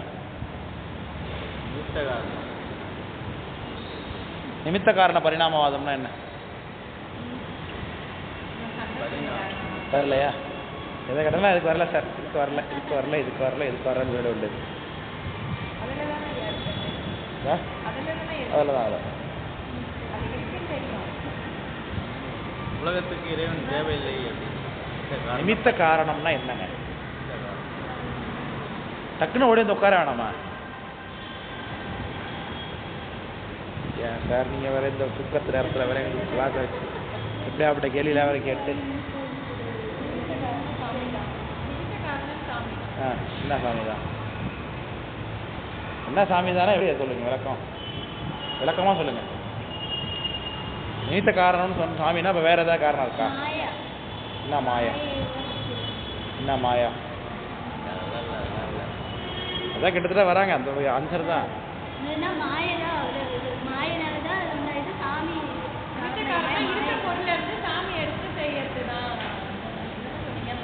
நீங்க என்ன சொன்னீங்க?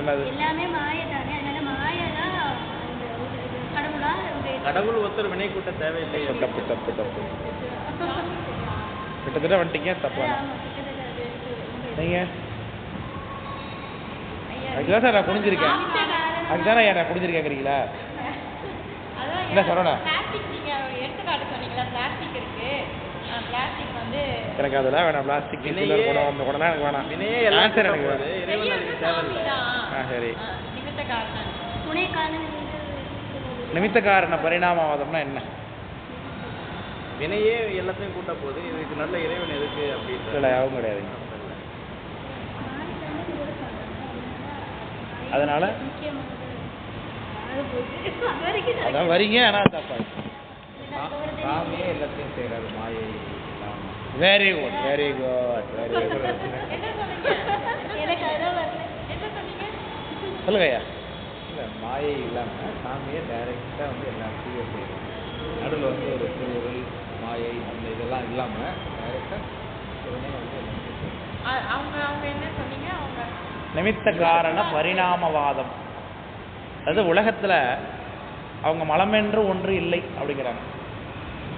நிமித்த காரண பரிணாமவாதம் இருக்க எத்தனை தடவை இந்த பேஜை திருப்பி நான் சொல்லி கொடுத்துருக்கேன். என்ன சரவணன் மேலும் கிளாஸ் முடிச்சோடனே 1.5 மணி நேரம் கிளாஸ் வச்சு 1/2 மணி நேரம் டெஸ்ட் வச்சு தான் அனுப்பணும் போது. 2 பாடத்தில் நடத்துறீங்க, டெஸ்ட் எழுதி கொடுத்து விட்டு செலவு சுத்தமாக 1-2 வரது கூட வராமல் போயிடும். அன்னன்னைக்கு பாஸ் பண்ணிடுவோம். அன்னன்னைக்கு பாஸ் பண்ணிடுவோம். பாஸ் பண்ணுறாங்களா பீஸ் கண்டிப்பாக அது மறந்து போயிட்டு போய் சொல்ல முடியாதுல்ல. எல்லாம் கிட்டத்தட்ட நிமித்த காரண பரிணாமவாதியுடைய கொள்கை என்ன? புவனம் யாவையும் புனிதனது உருவாம். 367. அட்லீஸ்ட் நம்ம சங்கற்பனார வகுப்பையா திரும்ப கேளுங்க, கொஞ்சம் உட்காந்து கேளுங்க, அப்பயாவது வரும். நடத்துனவங்களும் கேட்க மாட்டீங்க, நடத்தாதவங்க வந்தவங்களும் பார்க்காதவங்களும் கேட்க மாட்டீங்க. யாரு, நானா?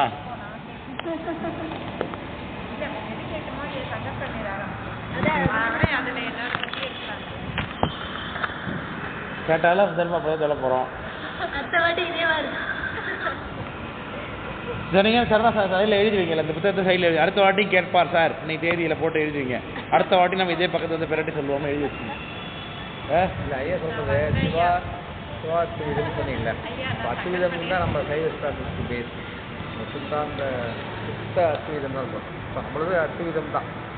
அதில் வந்து நீ சிவங்கிறது சேர்க்கும்போது அந்த வார்த்தை புவனம் யாவையும் புனிதனது உருவம்னார். உலகம் எல்லாமே என்ன வேணா புனிதனது உருவம்னார். உலகம் எல்லாம் எதனால் ஆயிருக்கு? அது எப்படி சாமியோட உருவம்? சாமியோட உருவம் என்னது? அருள் உருவம். அவருடைய உலகம் எப்படி அப்போ அருள் உருவமாக இருக்கா? தோன்றா சொல்லியிருக்கோம் இல்லையா? அதெல்லாம் இப்போ சொல்லுங்க.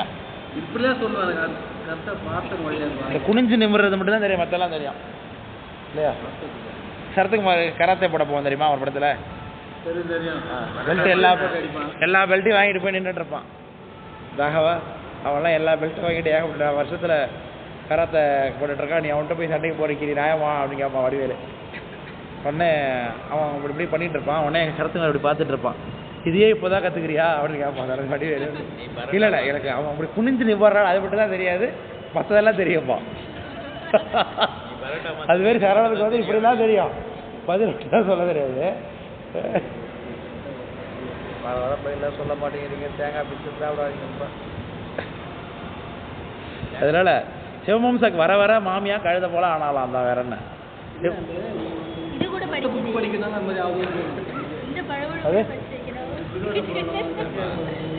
அதெல்லாம் கிடையாது. அதனால இப்போ நானும் தான் எல்லாம் படிக்கிறேன். இது நம்ம உள்ள நல்லா ஏற்றலன்னு அர்த்தம். ஒழுங்கா ஆமாம், உள்ள நல்லா ஏற்றலை, சிந்திக்கலை. கற்றல் கேட்டல் உடையார் பெரியார்னர். கற்றீங்க கேட்டீங்க, அது திரும்பி இப்போ என்ன பண்ணணும்? சிந்திக்கணும், அப்புறம் தெளியணும், அப்புறம் தான் நெட்டை கூடன்னு இருக்கிறாங்க. நைட்டு உடனே போடுற மெசேஜ் என்னது யாரா 2-3 அடிமை மாட்டினா கரெக்டாக இருக்கும். அனுப்புவாங்க மெசேஜ் அவங்க படிச்சதெல்லாம்.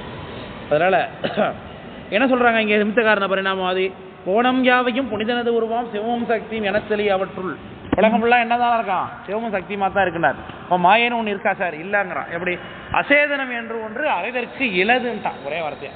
இவன் ஆகம சைவத்தினையும் சிவாகமத்தினாலே இப்போ முப்பொருள் உண்டுன்னு பேர்.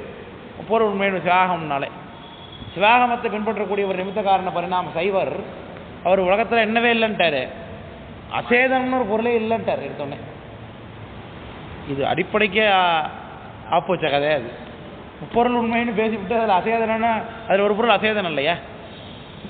அப்போ ஆனமலத்தையும் ஒத்துக்கல. நம்ம தானே ஆனமலத்தையும் ஒத்துக்கல, கண்மமலத்தையும் ஒத்துக்கிட்டானு தெரியல. இப்போ நமக்கு இப்போ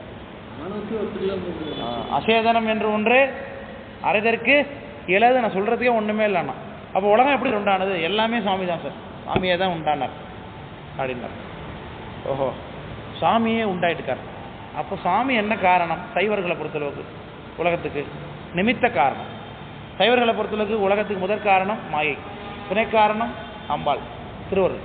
அப்போது முதற் காரணமாகிய மாயையும் விட்டுவிட்டு துணை காரணமாகிய திருவருளையும் விட்டுவிட்டு நிமித்த காரணமாகிய சிவபெருமான் தான் உலகமாக விரிந்தார். அதாவது குயவரே பானை ஆகிட்டார்னு அர்த்தம்.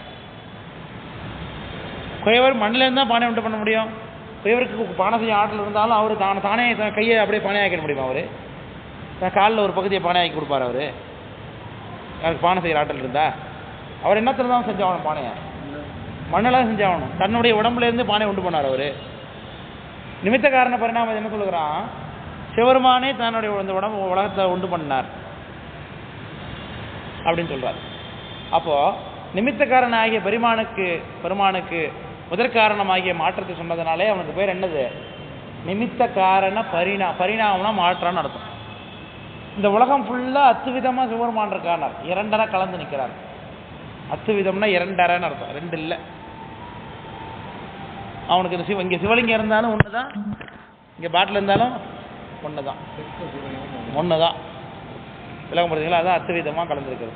அதனால தான் அவர்களுக்கு இன்னொரு பேர் சிவாத்துவித சைவர்கள்னு பேர். புரிஞ்சுட்டா? சொல்லுவீங்களா நம்மளுக்கு? அது சரிப்பா. அதனால கழிவோட தாட்டி போயிட்டு இருக்கு. வர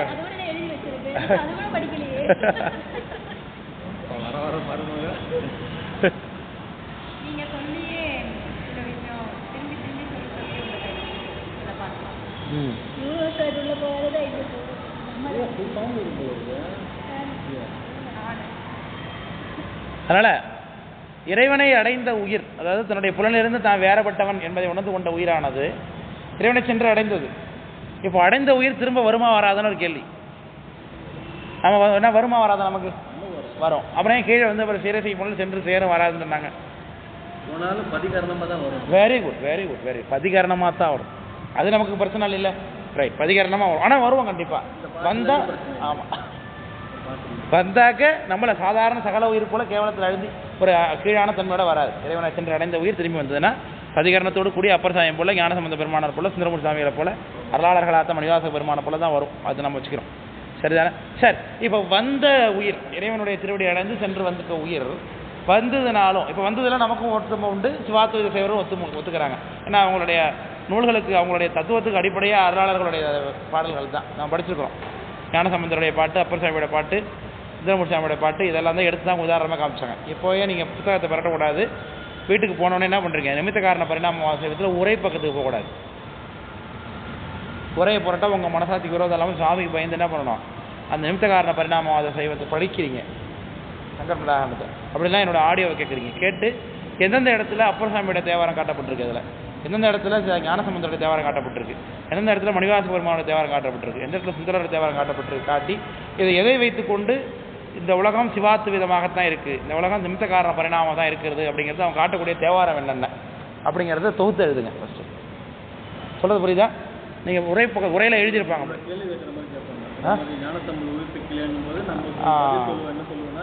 ஞானசம்பந்தர் இறைவன் திருவருளால் ஊற்றி. அது இன்னொருத்தவங்க. அவங்க இவங்க என்ன சொல்லுவாங்கன்னாக்கா, இறைவன் வந்து பன்னிடை சிவையப்பாய் பழத்தினல் ரசம் ஒப்பாய் அப்படின்னு எல்லாம் வருது இல்லையா, என் உயிரே அப்படிலாம் பாடுறாரு இல்லையா. அப்போ உயிர்னு ஒன்று இல்லை, சிவபெருமான் தான் உயிர்னு அர்த்தம் கொண்டு போகிறது. ஒரு தேவாரத்திலேருந்து எடுத்துக்கொண்டு தான் அவர்கள் அந்த சிவாத்வீதம் சாதிக்கிறார்கள். அப்படி ஒரு சிவாத்வீதம் சாதிப்பதற்கு எந்தெந்த தேவாரங்களை திருமுறையில் எடுத்துக்கொண்டிருக்கிறார்கள் என்பதை பின்னாடி உரையில் இருக்குது, புரட்டக்கூடாது. நான் சொல்லிட்டேன். அதுக்கப்புறம் உங்கள் விருப்பம். என்னை ஏமாத்துறதும் உங்களோட தனிப்பட்ட விருப்பம், சரிதானே? அதனால் அதை கண்டுபிடிச்சிட்டு அதுக்கு பிறகு அந்த பாடல் எங்கெங்கே இருக்குது அப்படிங்கிறத நீங்கள் கண்டுபிடிங்க. தேவாரத்தில் ஆடியோ கேட்டாலும் போதும், நீங்கள் படிக்கணும்னா ஆடியோ கேட்ட போகிறதுனா அப்படி தெரிஞ்சுக்கலாம். 3ஆவது வருஷம் 4ஆவது வருஷம் தான் இருக்கும். ஆடியோ கேட்க வேண்டாம், அதே நோட்டீஸ் போடணும். விருப்பம் இன்னொரு ஆசையாக கொடுப்பேன். படிக்கும்போது தெரியும், படிக்கும்போது தெரியாது. படிக்கிறதுனால தெரிஞ்சதுனால படிக்கணும். சகல நிறைவனி அது படிக்கும்போதே புரியும். அதனால இப்போ அந்த பாட்டு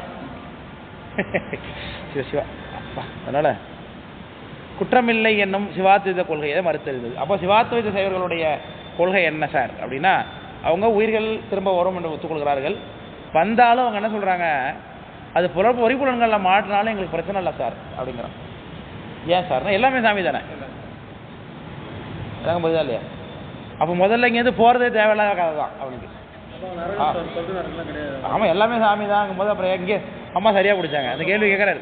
இப்போ நீங்கள் கேட்ட கேள்வியே மெய்கண்ட தேவனார் கேட்குறாரு இந்த பாட்டில். அடுத்த பாட்டில் அவ்வொருவும் எவ்வுருவும் தான் எண்ணின் எய்துவார் இல்லை தால் இவ்வுருவின் வேறேல் இறையல்லன் எவ்வுருவோம் கண்போல் அவயவங்கள் காணா அக்கண்ணில்லா கண் பேரே கான் அக்கழல்கு என்று சொல்கிறார். சிவாத்வைதர்கள் சொல்கிறார், எவ்வுருவும் தான் எண்ணில் ஏதுவார் இல்லை. இது அம்மா சொன்னது. எல்லாமே சிவபெருமான் தான் இருக்கும்போது திருவடியை போய் அடைய வேண்டிய அவசியம் என்ன? முத்தியே கிடையாது. முத்தின்னு போக வேண்டிய அவசியமே கிடையாது, தேடிக்கொண்டு போக வேண்டிய அவசியமே இல்லை. பெஸ்ட் அதுதான். அதிலே அடிபட்டு போச்சு. அதை கொடுக்குறேன் இல்லை தான் இவ்வுருவின். அதே சமயத்தில் இந்த பொருளெல்லாம் சிவபெருமானுடைய தன்மை இல்லைன்னு சொன்னாலும் சிவபெருமானுக்கு கருத்திருத்துவம் கிடையாமல் போயிடும். இந்த தூண் தானாக உண்டாயிடுமா, இந்த சட்டை தானாக உண்டாயிடுமா, உலகம் தானாக உண்டாயிருக்குமா? அப்போ மற்ற பொருள்களில் பெருமான் எடுத்து திருவுருள் அங்கே கலந்து நிற்குது. அதனால தான் அசைவில் பொருள்களை அசைவை வைத்து தன்னுடைய திருவுருளில் புகுத்தி அசைச்சு காமிக்கிறார். அது அசேதனத்தில் கூட தன்னுடைய அசைவை காமிச்சதுன்னு சொல்கிறார்கள். இவ்வுருவின் வேறே இறையல்லன். இந்த உலகத்தில் உள்ள பொருள்கள் சுவாமி வேறுபட்டவனாக இருந்தால் அவன் இறைவன் இல்லை. எவ்வுருவும் கண்போல் அவயவங்கள். இது ஓமை மூலமாக விளக்குறாங்க. என்னடி முழுக்க முழுக்க இது முற்று ஓமையினால விளக்குறேன். என்னன்னா, இப்போ கண்ணு தெரியாதவன் ஒருத்தர் இருக்காங்க, அவனுக்கு காது நல்லா கேட்குது, மூக்கு நல்லா சுவாசிக்குது, வாய் நல்லா பேசுது, சுவைக்குது, ஸ்பரிச உணர்வுலாம் இருக்குது. ஆனால் கண்ணு மட்டும் தெரியல. அந்த கண்ணு மட்டும் தெரியல அப்படிங்கிறதுனால அவன் மற்ற புலன்கள்லாம் தெரிகிறது அப்படிங்கிறதுனால திருப்திப்பட்டு கொள்ள முடியுமா? இல்லையா? மற்றதை விட எல்லாத்தோட உத்தமமானது எதுதான்? கண்ணு தான். இப்போ காது கேட்கலன்னா கூட, வாய் பேசலைன்னா கூட கண்ணு தெரிஞ்சதுன்னா மிகப்பெரிய பாதுகாப்பு. அது கண்ணு தெரியல மற்றதெல்லாம் இருந்ததுனாக்க இல்லை. இந்த உயிருக்கு ஏற்படக்கூடிய இந்த அறிவு விளக்கம் என்பது கண் தெரிவது போல விளக்கம் படுத்துங்களா? உயிருக்கு ஏற்படக்கூடிய இந்த அறிவு விளக்கம் என்பது என்னவா? கண்ணு தெரிவது போல. யாருக்கு? கண்ணு தெரியாதவனுக்கு கண்ணு தெரியறது போல. ஆல்ரெடி இவனுக்கு இந்த உலக வாழ்க்கையில் இருக்கக்கூடிய இந்த அனுபவம் என்பது கண்ணு தெரியாதவன் ஒருத்தனுக்கு இருக்கக்கூடிய உலக அனுபவம் போன்றது. விளக்கம் புரியுதுங்களா? அப்போது கண்ணு தெரியாதவன் என்ன செய்து நினைத்து கொண்டிருப்பான்? இந்த கை இருக்கிறது, இந்த கையாவது இருந்தது, இந்த மூக்காவது இருந்தது, இந்த வாயாவது இருந்தே நினைத்து கொண்டிருப்பான். இப்போ அவனுக்கு கண்ணு தெரிஞ்சு போச்சு. இப்போ கண்ணு தெரிஞ்சதுக்கு பிறகு அதை எதை உயர்வாக நினைப்பான்? திரும்பவும் அந்த மூக்கை உயர்வுன்னு நினைப்பானா? கண்ணு தான் அப்போ அவனுக்கு என்னது? உயர்வு தான். அப்போ உயர்வான அந்த பொருளை விட்டு திரும்பி கையான பொருளை சிந்திப்பானா? சிந்திக்க மாட்டான். இதுதான் அந்த உதாரணம். அவ்வளோதான். இப்போ இறைவனுடைய திருவடியை அடங்கும் பொழுது அவனுக்கு இன்பம் எவ்வளோ கிடைச்சிருக்கும்? உலக இன்பத்தை விட அதிகமான இன்பம் கிடைச்சிருக்கும். அந்த இன்பத்தை அனுபவித்தவனுக்கு சிற்றின்பம் பார்க்கும்போது என்ன தெரியும்? இதில் என்ன இருக்குது, இது ஒன்றும் இல்லை அப்படின்னு நமக்கு தெரியாதா? நமக்கு தெரியும். சாதாரண விஷயம். ஒரு படத்தை நம்ம பார்த்து முடிச்சிட்டோம். இந்த படம் நான் பார்த்துட்டேன், வேணாம் வேறு படத்துக்கு போகணும்னு சொல்கிறது இல்லையா? ஏன்? பார்த்த படம் பார்த்து வச்சுக்கும்போது அனுபவம் அதில் நமக்கு என்ன ஆகிட்டு போம்? ஈடுபாடு இல்லை. அதில் ஒன்றும் இல்லைன்னு தோன்றதுக்கு பிறகு என்ன பண்ணிடும்? உயிர் உலக விஷயங்கள்லேயே நம்ம பார்க்குறோம், அதில் ஈடுபாடு இல்லாமல் போய்விடுது. இப்போ பேரின்ப அனுபவத்தை அனுபவித்த ஒரு உயிர் என்ன ஆகாது? நிச்சயமாக சிற்றின்ப அனுபவத்தில் மயங்காது. விளக்கம் புரியுங்க நான் சொல்கிறது. அதுதான் இந்த பாடலுடைய கருத்து. எவ்வுருவம் கண்போல் அவயவங்கள் காணா, எந்த உருவமாக இருந்தாலும் கண் பார்க்கறது மாதிரி மற்ற உறுப்புகள் பார்க்குமா? பார்க்காது. அக்கண்ணில்லார் கண் பேரே கான், கண்ணில்லாதவன் பெற்ற கண் போரு போல. அக்கழல் என்பது திருவடி அல்லது வெற்றி பொருந்திய கண்ணு பெற்றது போல தான் வீரனுடைய திருவடியை பெற்றது. அப்போ சிற்றின்ப உலகத்திலிருந்து பேரின்பமாகிய திருவடி என்னது? பெரிய அனுபவம் உடையது. எப்படி கண் பெற்றவன் மற்ற புலன்களை பெரிதாக நினைக்க மாட்டானோ, போற்றுவானோ, அது போல உயிர் என்ன பண்ணோம்? இது இந்த ஒருவேளை கீழே வந்தாலும் என்ன பண்ணும்? அது எல்லாவற்றையுமே என்னவாகத்தான் பார்க்கும்? பேரின்ப நிலையில் இருந்து கொண்டு தான் பார்க்கும் அப்படின்னு பார்க்கும்.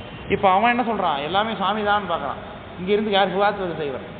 நாம் என்ன பண்ணுறோம்? சாமியை விட்டு இங்கே வந்தாலும் கூட இங்கே நமக்கு சாமியோட சார்ந்த அனுபவம் தான் ஏற்படும். சாமி கூடவே தான் இருந்து கொண்டு அது சார்ந்த அனுபவங்களே தான் இருப்பார்கள். அதனால தான் செம்மலர் நோன்றால் சேரல் ஓட்ட அம்பலங்கழி அன்போடு மாதிரி ஆலயம் தானும் அரணெனத் தொழுமே அப்படின்னு சுவையான போத நிறைய சூத்திரத்தில் வருகிறது.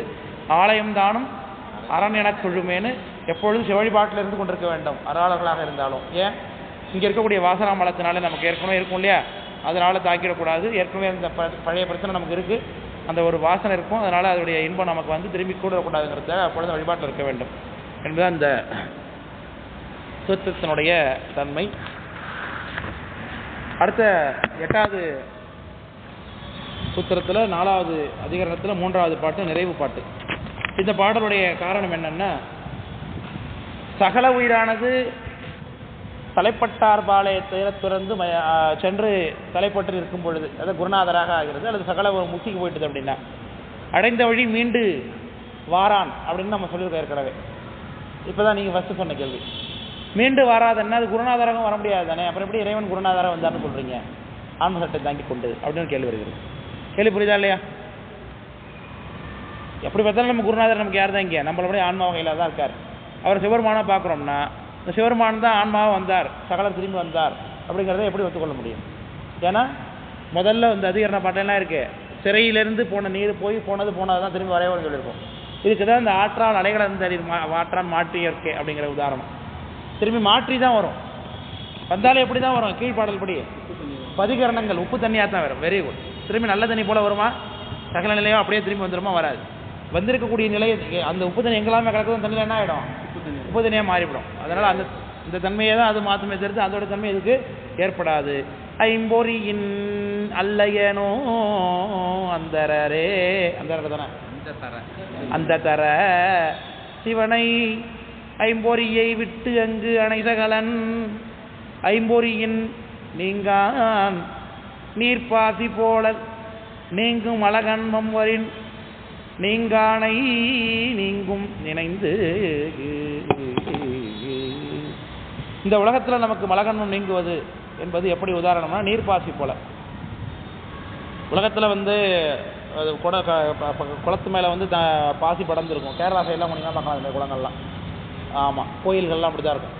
அது மேலே தண்ணியை விட்டு அப்படி நல்ல விட்டு எரிஞ்சோம்னா என்ன பண்ணும்? அப்படியே விலகி போகும், திரும்ப வந்து என்ன பண்ணிக்கும்? மூடிக்கும். அதுபோல் மலபாசங்களால் மறைத்திருக்கக்கூடிய உயிருடைய அறிவானது தேவனிடத்து அனுபவம் ஏற்பட்ட பொழுது விலகி திரும்ப பின்னாடி சேர்ந்து கொள்ளும் அப்படின்னு சொல்கிறாங்க இல்லையா? அந்த உதாரணம் இங்கே இல்லை. அதாவது கீழே வந்தது இது வந்து நம்மளுக்கு தான் அந்த சகல வகை உதாரணம். நமக்கு தான் மழை நீங்கும், திரும்ப வந்து முடிக்கும், நீங்கும் முடிக்கும், திரும்ப வந்து நமக்கு தான் அது சகல வகை ஆட்களுக்கு. அதாவது இந்த என்னாவத்து சகலாவத்தில் இருக்கிறவங்களுக்கு சுத்தாவத்துக்கு போயிட்டு திரும்பி சகலாவத்துக்கு வந்தாங்கன்னா அவங்களுடைய தன்மை எப்படி இருக்கும்? ஒருவேளை அவங்களுக்கு அதே மாதிரி பாசம் மூட முயற்சி பண்ணாலும் அவங்க என்ன பண்ணுவாங்களாம்? நீங்கானை நீங்கும் நினைந்து, நீங்கானை நினைந்து நீங்கும் அப்படின்னு மாற்றிக்கணும். நீங்கான்னா சிவபெருமான், எதுலேயும் நீங்காத ஒரு பொருளை சிவபெருமானை நினைத்து கொண்டு என்ன பண்ணும்? அதை நீங்கிக் கொள்ளும். அதான் புற்றறவுடைய புண்ணியன் என்று புறம்பயம் தொழ போதுமே மற்றொரு நினைப்பிலன் மறவாது எழு மடநெஞ்சமே புற்றறவுடை புண்ணியன் தந்தை புறம்பயம் தொழ போதுமே என்று அதில் சொல்கிறோம்லே. எல்லாவற்றையும் பெருமானை நினைத்து கொண்டே இருப்பது. அதனால் ஐம்பொறியின் அல்லையனும் அந்த தர சிவனை, ஐம்பொறிக்கு உட்படாத சிவபெருமானை ஐம்பொறியை விட்டு அங்கு அணை சகலம், ஐம்பொறியை விட்டு திரும்பி சகலனான பெருமானுடைய திருவடி அடைந்தவன் ஐம்பொறியும் நீங்கான் திரும்ப வந்தான்னா ஐம்பொறியை திரும்ப வந்துடுவான் இல்லையா, புற்றிப்பான் இல்லையா அப்படின்னு கேட்கலாம். அதுக்கு என்ன சொல்கிறோம்? நீர்ப்பாசி போல நீங்கும் மலகன்மம் வரின் திரும்ப வந்ததுன்னா இது யாருக்கு? சுத்தாவத்திலேருந்து வந்தவங்களுக்கு வந்துச்சுன்னா என்ன பண்ணுவாங்க? அவங்க நீங்கானை நினைந்து நீங்கும். அந்த தன்மை என்ன பண்ணுவாங்க, இறைவனுடைய தன்மையில் இருக்கிறதுனால தான் அந்த வந்திருக்கக்கூடிய தன்மையை அப்பர் சாமி சொல்கிறார்களே, அப்பர் சாமியை நோக்கி அந்த புலன்களுடைய தாக்கம் இருந்ததுன்னு நம்ம பார்க்குறோம் புராணத்தில் நிறைவில். ஐம்புல உம்மால் ஒன்றும் குறையுள்ளம் திருவாரூர் அம்மானுக்கே ஆளானும் இப்படிலாம் அப்பர் சாமி பாடுறாங்கன்னு பார்க்குறோம் இல்லையா, அந்த தன்மை தான். வந்தாலும் கூட அவங்க எப்போது என்ன பண்ணுவாங்க, சிவசிந்தனையில் இருந்து கொண்டு அதை கழிப்பார்கள் என்று சொல்லுகிறார். அதான் அந்த அதிகாரம் நிறைவாகுது. அதோட 8வது சூத்திரம் நிறைவாகுது இல்லையா. அதனால தான் 9வது சூத்திரம் திறக்கி வச்சுட்டு ஒரு 5 நிமிஷம் இருக்குது. இந்த 9ஆம் சூத்திரம் பாருங்க. அடுத்தது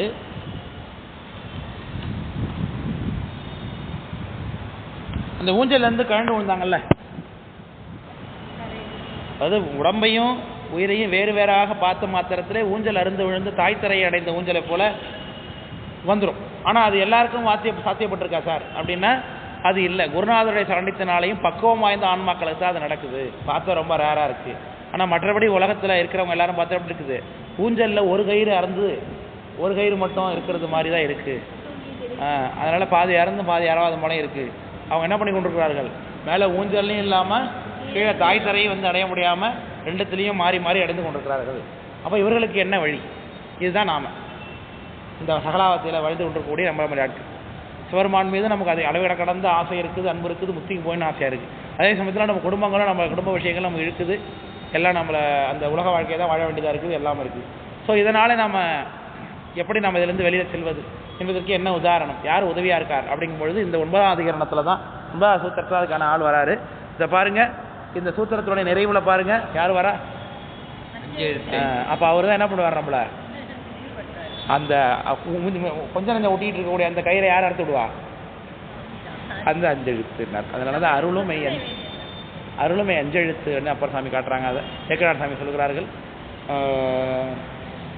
இருவினைப்பாசம் உம்மளக்கல் பவக்கடலின் ஆற்றலின்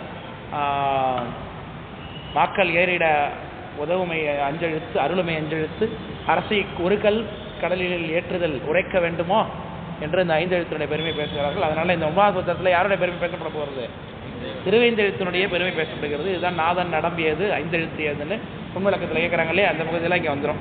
அதனால் இப்போ அந்த கயிறு அருந்த வழி, பாசம் முழுமையாக அறாத வழி, அறுக்கக்கூடிய தன்மையாகிய அந்த 5 எழுத்தினுடைய தன்மை என்ன, அதை பற்றி பேசுவது இந்த சூத்திரம். சரிதானே? ஊனக்கண் பாசம் உணராப்பதியை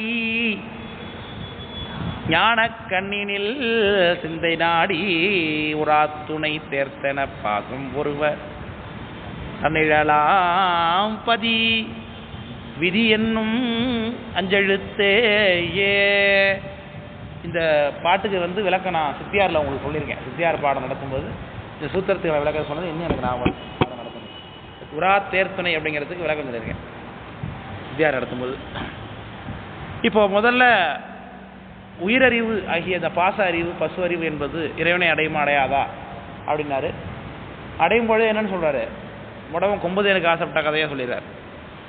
முடவன் என்பவன் காலால் அவனுக்கு எரிய முடியாது. அவன் கொம்பில் ஒரு 200 அடி வசக்கம் வளர்ந்துருக்கக்கூடிய காட்டு மரத்து மேலே உச்சாணக்கிளையில் இருக்கக்கூடிய அந்த தேனுக்கு ஆசைப்படலாமா? முடியாது. அப்போ நாமளும் அப்படி இதுக்கு ஆசைப்படலாமா? ஆசைப்படலாம். ஆனால் அதுக்கு ஒன்று தேன் இறங்கி வந்து கொடுத்தா தான் உண்டு, அதுபோல் சிவபெருமான் வந்து கொடுத்தா தான் உண்டு இல்லையா? ஊனக்கண் பாசம், நமக்கு இருக்கக்கூடிய கண் என்னது? ஊனக்கண். அது உயிருடைய குறைந்தறிவு. பாசம் என்ன பண்ணாது இந்த இடத்துல? ஊனக்கண் என்பது உயிரறிவையும், பாசம் என்பது பாசமாகிய 3வது பொருள். அது என்னது? அசேதனம். அது ரெண்டுமே என்ன பண்ணாது? பதிய உணருமா? 2 பேரில் யார் பதிய உணர்வாங்க? உயிர் தான் உணரும். எப்போ உணரும்? என்ன வரணும்? என்ன வந்தால் உணரும்? சரி, ஞானம். அதான் அடுத்த வரி. ஞானக்கண்ணினில் சிந்தை நாடி, ஞானத்தை நோக்கிய வேட்கை இருக்க வேண்டும். முதல்ல அதுக்கு இருக்கா இல்லையா? ஞானம் வேணும், பெருமானுடைய திருவடியில் இருக்க வேண்டும், பெருமானுடைய முக்தி வேணும், இந்த உலகம் எனக்கு வேணாம் அப்படி இப்படின்லாம் நம்ம விரும்புகின்றோம் இல்லையா? அதான் ஞானக்கண்ணினில் சிந்தை நாடி உராத்துணை தேர்த்தன பாசம் ஒருவக. பாசம் ஒருவன, உருவுதல்னா விலகி போய்டுறதுன்னு அர்த்தம். பாசம் விலகும் போடணுன்னே தேர்த்தன, காணல் நீர் எப்படி காணா போயிடுமோ அது போலவும், எப்போல வேகமாக காணாவும் உரா உரானா ஊர்கின்ற தேர், ஊர்கின்ற தேர், ஊர்கின்ற தேர், வேகமாக போகக்கூடிய தேர் எப்படி வேகமாக செல்லுமோ அது போல், அதுதான் உராத்துறையினர். வேகமாக போகும். உரானா வேகமாக போகும். ஊர் அப்படின்னா ஊர்ந்து போதான் போகிறது. அது குறுக்கல் விகாரமாக உராத்துறைன்னு வந்திருக்கு. தேர்னா காணல் நீர் கிட்ட போனால் எப்படி இல்லாமல் போயிடுமோ அது மாதிரி பொய்யாக உடம்பு பொய் என்று உணர்ந்த வழியில் தேர்த்தன வேகமாக பாசம் ஒருவ தன்னிழலாம். தேர்னா காணல் நீர். காணல் நீரை தேடி ஏன் தேடுவான்? தண்ணீரை தேடுறவன் யார்? தாகத்துக்கு உரியவன், நிழலுக்கு விருப்பப்பட்டவன் இல்லையா? அது நீர்நசை உடையவன் தான் அந்த நிழலை தேடுவான். அப்போ தன்னிழலாம் பதி இறைவனுடைய திருவடியை விதி என்னும் 5 எழுத்தே 5 எழுத்து கூட்டி கொண்டு போய் சேர்க்கும் என்று சொல்கிறான். இந்த இறைவனுடைய திருவடியை ஞான வேட்கை உள்ளவர்களுக்கு யார் கொண்டு போய் இறைவனுடைய திருவடி இன்னும் 5 எழுத்து முறைப்படி முறைப்படி ஆமாம் என்று சொல்கிறதா சுத்திரம். அவ்வளோதான், இதுக்கு மேலே விளக்கம் இல்லை. இதுக்கு 3 அதிகரணம் இருக்குது. பூனக்கண் பாசம் உணராப்பதி அப்படி ஒரு அதிகரணமும், உராத்துணை தேர்த்தன பாசம் அப்படிங்கிறது ஒரு அதிகரணமும், விதி என்னும் 5 எழுத்து அப்படிங்கிறது அதிகரணமாக 3 அதிகரணமாக இருக்குது. அவ்வளோதான். அதனால் அந்த 3 அதிகரண விளக்கெல்லாம் அடுத்த பிள்ளை பார்ப்போம் என்று சொல்லி நிறைவு செய்து கொள்கிறோம். மூச்சு எல்லாம் வழி எங்கள் ஓனகுரு வழியர் வார்த்தை என்ற மொழி அன்பர் வழி பெறாமல் போய்ட்டு வரலாம்.